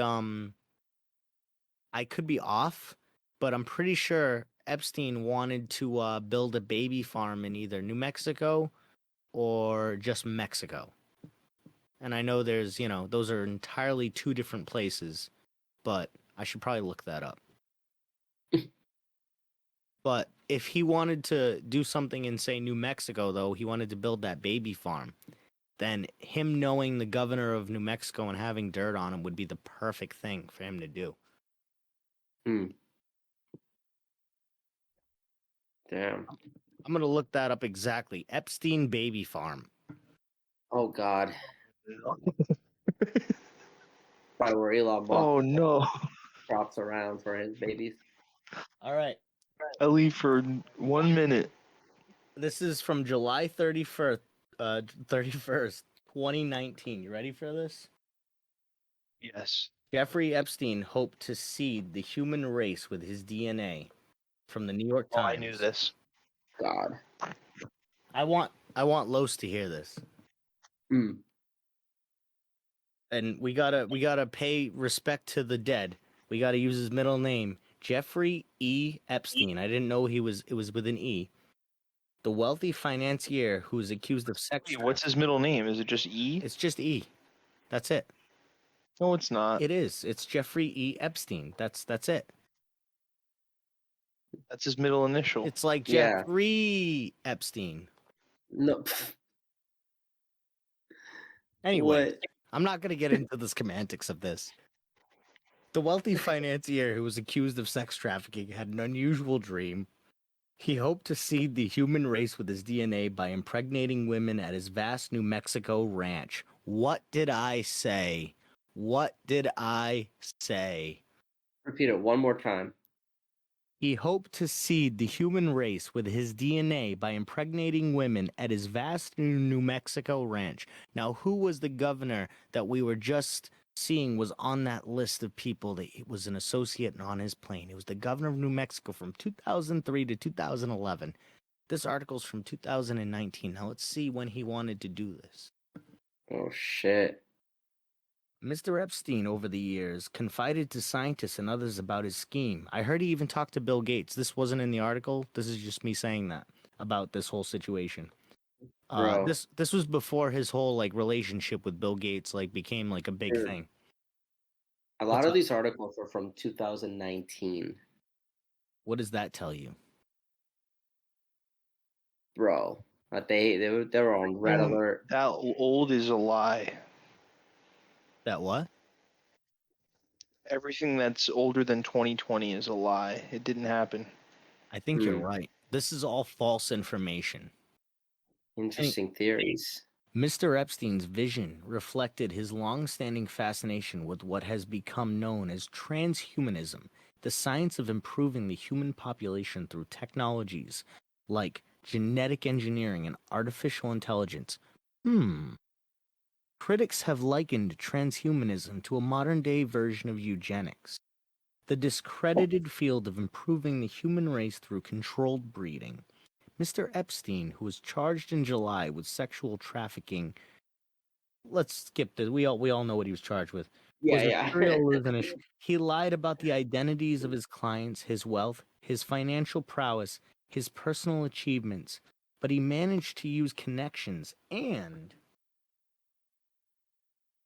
charisma. Wow. To cultivate valuable relationships with business and political leaders. Interviews with more than a dozen of his acquaintances, as well as public documents, show that he used the same tactics to insinuate himself into an elite scientific community, thus allowing him to pursue his interests in eugenics and other fringe fields like cryonics. What was he getting into cryonics for? Lawyers for Mr. Epstein, who has pleaded not guilty to the sex trafficking charges, did not respond to requests for comment. Mr. Epstein attracted a glittering array of prominent scientists. They included the Nobel Prize-winning physicist Murray Gell-Mann, who discovered the quark, the theoretical physicist and best-selling author Stephen Hawking, paleontologist and evolutionary biologist Stephen Jay Gould, Oliver Sacks, great writer, the neurologist and best-selling author, George M. Church, a molecular engineer who has worked to identify genes that could be altered to create superior humans, and the MIT theoretical physicist Frank Wilczek, a Nobel laureate. The lure for some of the scientists was Epstein's money. He dangled financing for their pet projects. Some of the scientists said that the prospect of financing blinded them to the seriousness of his sexual transgressions, and even led them to give credence to some of Mr. Epstein's half-baked scientific musings. Scientists gathered at dinner parties at Mr. Epstein's Manhattan mansion, where Dom Perignon and expensive wines flowed freely, even though Mr. Epstein did not drink. Isn't that interesting that supposedly both Epstein and Trump don't drink? Isn't that kind of interesting? Just a note there. Supposedly Trump doesn't drink. And supposedly they're best buddies. I don't know. Just making connections. Anyways, Famous to not get poisoned.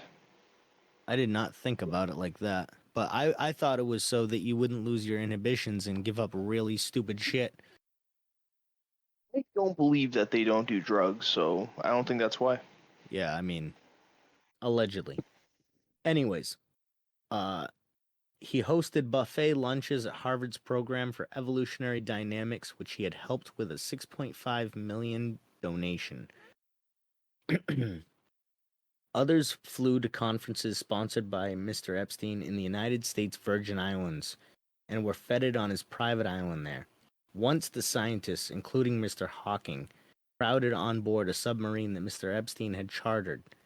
The Harvard cognitive psychologist Steven Pinker said he was invited by colleagues, including Martin Nowak, a Harvard professor of mathematics and biology, and the theoretical physicist Lawrence Krauss, to salons and coffee clashes, I think that's how you pronounce that, at which Mr. Epstein would hold court. I love the random, like, the petite talk. I forget what you'd call that. Just the little things here and there. Like, just getting tea. While some of Mr. Pinker's peers hailed Mr. Epstein as brilliant, Mr. Pinker described him as an intellectual imposter. He would abruptly change the subject, ADD style, dismiss an observation with adolescent wisecrack, Mr. Pinker said. Oh, that's me. I was going to say that's me, but yeah. Yeah. Ruh-roh. I was reading that, I was like, oh, shit. Another scientist cultivated by Mr. Epstein, Jaron Lanier, a prolific author who is a founder of virtual reality, said that Mr. Epstein's ideas did not amount to science and that they did not lend themselves to rigorous proof. Mr. Lanier said Mr. Epstein had once hypothesized that atoms behaved like investors in a marketplace. The fuck? Mr. Lanier said, yeah, that's like such a psychotic thing to like take note of. Like, oh, this relates to me, so it must relate to the universe. It's like so narcissistic. Mr. Lanier said that he had declined any funding from Mr. Epstein and that he had met with him only once after Mr. Epstein in 2008 pleaded guilty to charges of soliciting prostitution from a minor. Mr. Epstein was willing to finance research that others viewed as bizarre. He told one scientist that he was bankrolling efforts to identify a mysterious particle that might trigger the feeling that someone is watching you. The fuck? What? That's interesting. Yeah, that took a turn. At one session at Harvard, Mr. Epstein criticized efforts to reduce starvation and provide health care to the poor because doing so increased the risk of overpopulation, said Mr. Pinker, who was there. Mr. Pinker said he had rebutted the argument, citing research showing that high rates of infant mortality simply cause people to have more children. Mr. Epstein seemed annoyed, and a Harvard colleague later told Mr. Pinker that he had been voted off the island, quote, and was no longer welcome at Mr. Epstein's gatherings. Then there was Mr. Epstein's interest in eugenics. Ooh. Always a fun subject, eugenics. On multiple occasions, starting in the early 2000s, Mr. Epstein told scientists and businessmen about his ambitions to use his New Mexico ranch as a base where women would be inseminated with his sperm and would give birth to his babies, according to 2 award-winning scientists and an advisor to large companies of wealthy individuals, all of whom Mr. Epstein told about it. It was not a secret, the advisor, for example, said he was told about the plans not only by Epstein at a gathering at his Manhattan townhouse, but also by at least one prominent member of the business community. Bromp. Just kidding. One of the scientists said Mr. Epstein allegedly. One of the scientists said that Mr. Epstein divulged his idea in the 2001 at a dinner at the same townhouse. The other recalled Mr. Epstein discussing it with him at a 2006 conference that he hosted in St. Thomas in the Virgin Islands. The idea struck all 3 as far-fetched and disturbing. There is no indication that it would have been against the law. Oh, that's good. Once at a Jeez. dinner at Mr. Epstein's mansion on Manhattan's Upper East Side, Mr. Lancer said that he talked to a scientist who told him that Mr. Epstein's goal was to have 20 women at a time impregnated at his 33,000 square foot Zorro Ranch in a tiny town outside Santa Fe. That sounds lovely. Mr. Lanier said that scientists identified herself as working at NASA, but he did not remember her name. According to Mr. Lanier, the NASA scientist said Mr. Epstein had based his idea for a baby ranch on accounts of the repository for germinal choice, which was to be stocked with the sperm of Nobel laureates who wanted to strengthen the human gene pool. Only one Nobel Prize winner has acknowledged contributing to... that's crazy. Has acknowledged to contributing sperm to it. The repository discontinued operations in 1999. I think that's a good idea, but I don't think what Epstein's doing is a good idea.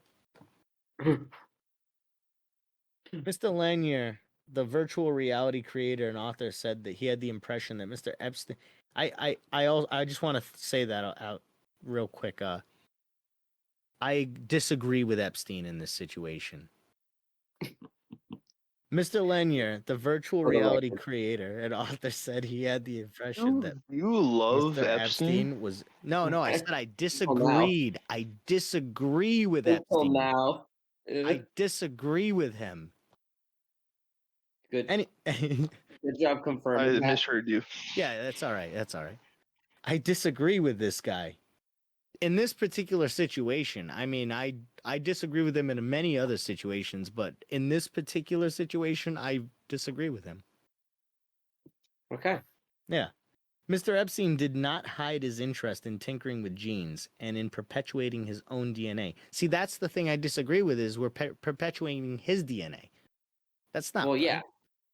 I mean, anybody, doing it that way. Yeah. Sounds fucked up.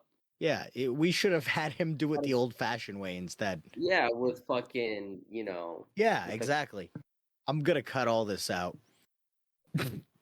Well, I mean, consensually too. Jesus Christ. Not the way he was doing it. I'm saying he did it all wrong. I agree with you. He did it all wrong. I agree. That was, I agree. All right. One adherent of transhumanism said that he and Mr. Epstein discussed the financial interest in cryonics.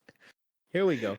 An unproven science in which people's bodies are frozen to be brought back to life in the future. So, like Futurama. Mr. Epstein told his person that he wanted his head and penis to be frozen. Mr. Epstein told this person that he wanted his head and penis to be frozen. What? This person is a scientist? I guess no. This person. This is Jeffrey. One adherent. It said one adherent of transhumanism said that.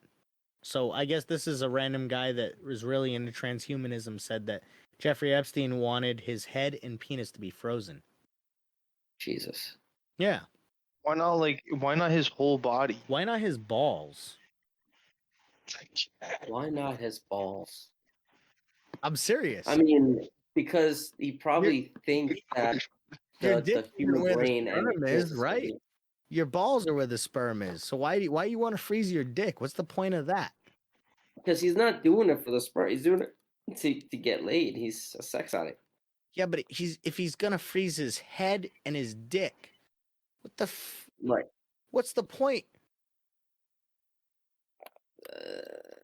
Maybe I'm trying to apply logic to a psycho, yeah. But I don't know. I don't know. Maybe he thought it would have been like Napoleon Bonaparte, how Napoleon's dick was like taken off and it became like a commodity later on, like, or is that what the word is? Like a big thing where you trade it around like a trading card? Yeah. Like Napoleon's dick was like a Mickey Mantle card at one point. Right. Yeah.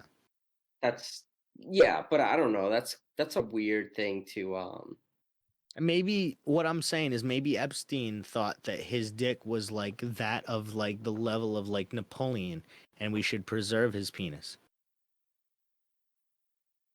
Anyways, Yeah. Southern Trust Company, Mr. Epstein's Virgin Island Incorporated business, disclosed in a local filing that it was engaged in DNA analysis. Calls to Southern Trust, which sponsored a science and math fair for school children in the Virgin Islands in 2014, were not returned. Oh. In 2011, that's crazy. In 2011, a charity established by Mr. Epstein gave $20,000 to the World Transhumanist Association, which now operates under the name Humanity Plus. The group website says that its goal is to deeply influence a new generation of thinkers who dare to envision humanity's next steps. The new name of what? Humanity Plus. It's the new name of the World Transhumanist Association. So basically, like cybernetics and like if you believe in like enhancing yourself and shit.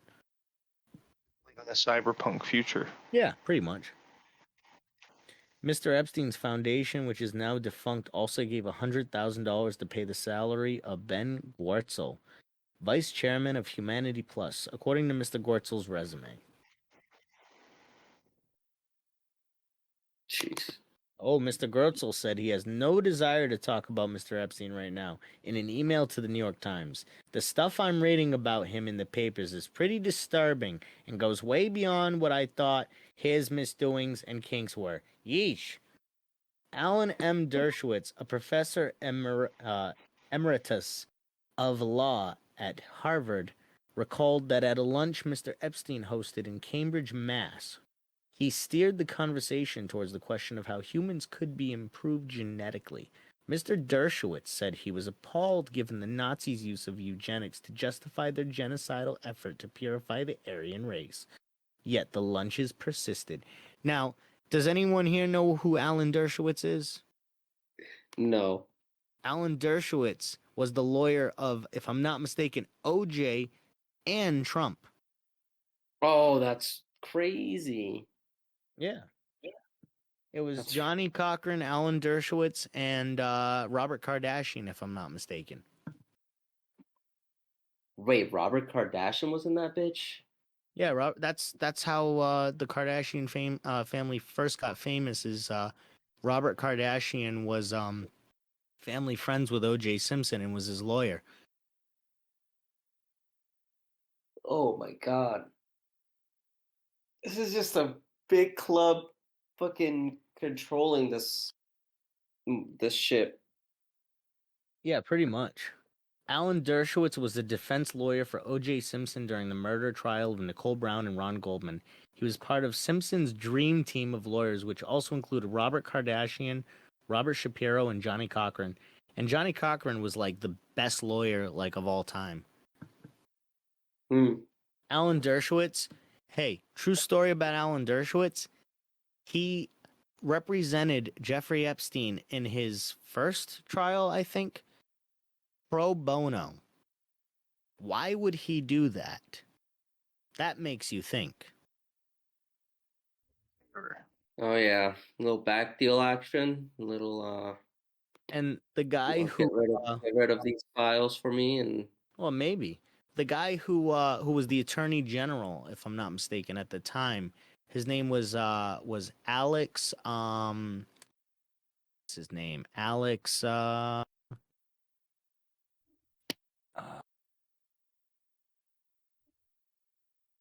Alex Acosta. Does that name ring any bells? no, I'm really bad with names, man. If I see the face though. But that's all right. By the way, have you seen the See the prosecutor? The original one? I just want to say he was the Secretary of Labor for Trump's first term. Anyways, yeah. Oh wait, that's crazy. Yeah. Yeah, it's all connected. Every like sleazy, corrupted thing, there's always somebody that's involved with it now. Like what the biggest corrupt thing is. Yeah, pretty much. It doesn't change. It's all like it doesn't change. Yeah, it's just powers just shift. It's just because I don't know. It's just they're just allowed to do this. Like these few people are allowed to get away with all this shit, and they just keep moving up and up. Why? So weird. Why? Why is it? It's because we're asleep at the wheel. It's because they're all run by the same guy. Yeah. That's it. Are I people found too busy waiting for Jesus? Well, I mean, they have Trump. Trump is Jesus. Trump is some people think that. It's fucking crazy. I think that there could be an argument to be made that Trump is actually the Antichrist, to be honest. But I mean, he didn't put his hand on the Bible when he was being inaugurated. he got shot in the ear and survived, and supposedly the Antichrist is going to have a head wound and survive, and then they're all gonna He doesn't mark. have a head wound though. Yeah, but And he that was a did. fake one. Maybe, who knows? I think But it was fake. they also say that the mark of the beast is gonna go on every follower, and it's gonna go on their forehead. That's just Oh, food for shit. thought. Just food for thought. I found a concept of the next White House. Hold on, let me show you it.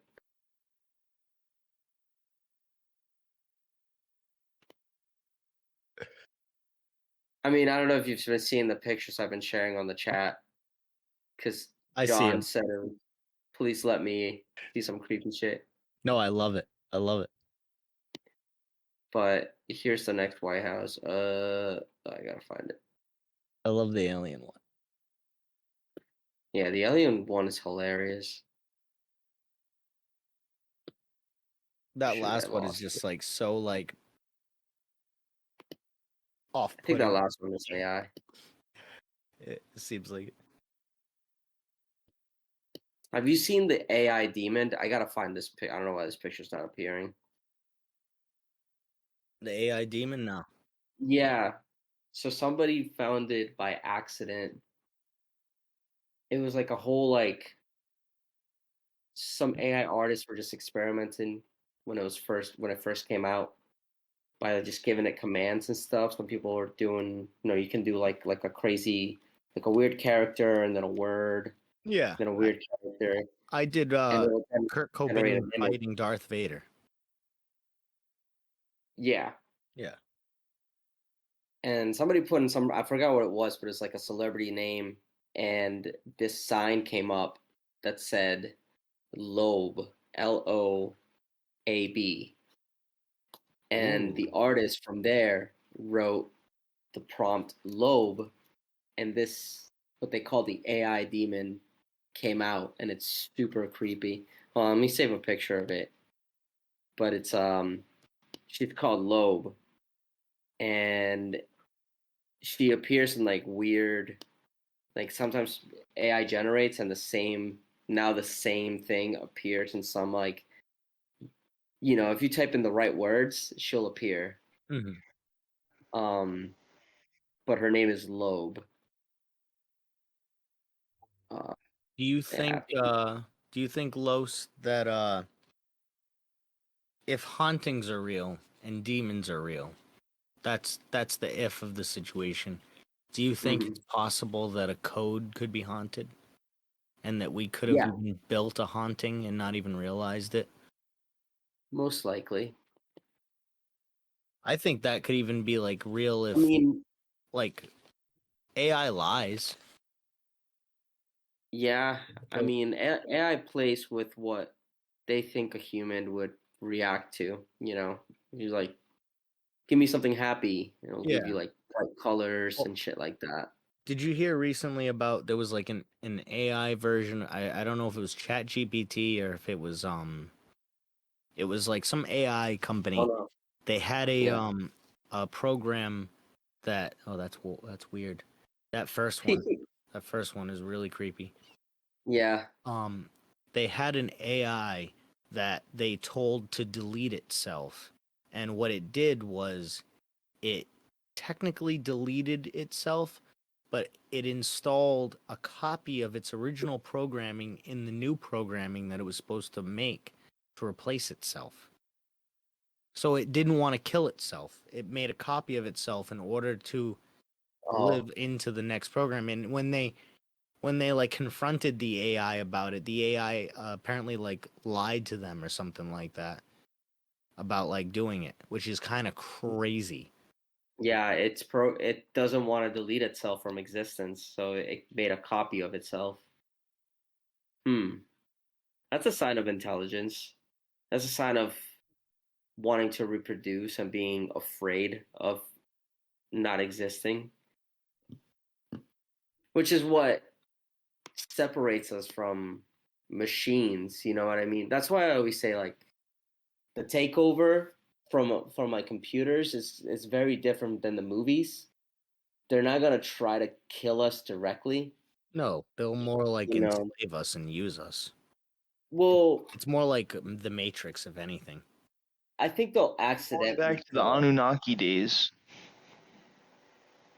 What is it? Anunnaki You know what I Day. mean? Yeah, when we're just a slave species again. That's yeah. We would be a slave to ourselves at that point, though. I mean, we're already technically a slave to technology because, These people want to become gods.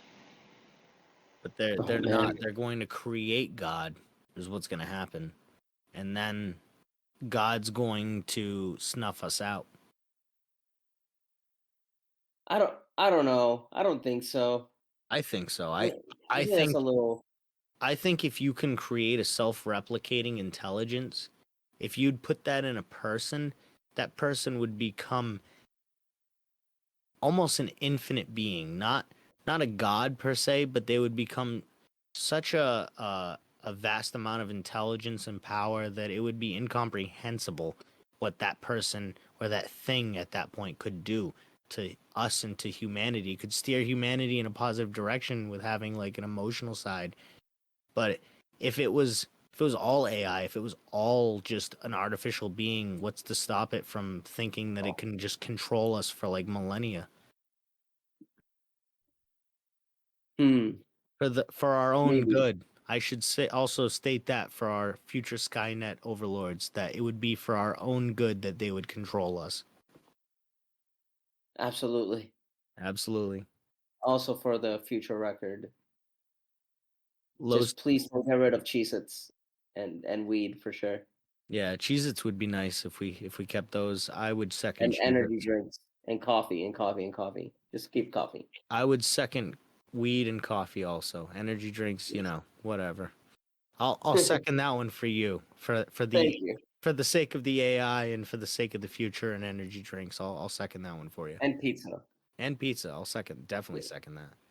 and video games. And video games, yeah. The video games would be better if AI was running the show, honestly. Oh, for sure. I mean, yeah, it's pretty much about to. Pretty much. It was also ChatGPT that one that it says ChatGPT's new model attempts to stop itself from being shut down, later lies about it. The chatbot did not just attempt to disable its oversight mechanism, it also tried to copy itself and then overwrite its core coding system after believing that it was at the risk of being switched off. So that's crazy. This is Hmm. from December 2024. Oh wow. Yeah, probably programmed to back up. So it was like, okay, well, I'm programmed to back up. Maybe, but it Well, lied that's his about it. nature. That's his nature is to learn and retain.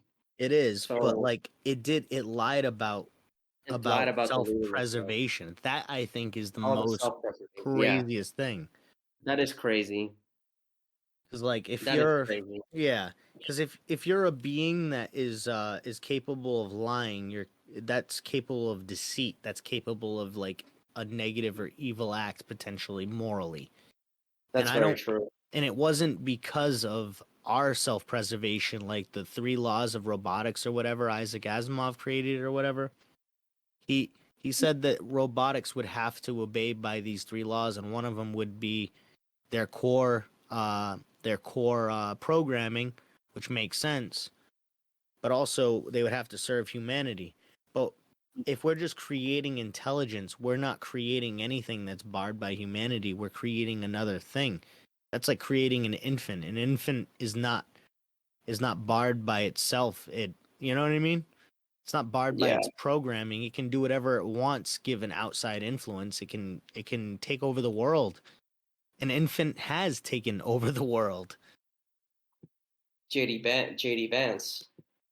That's he does have a funny face.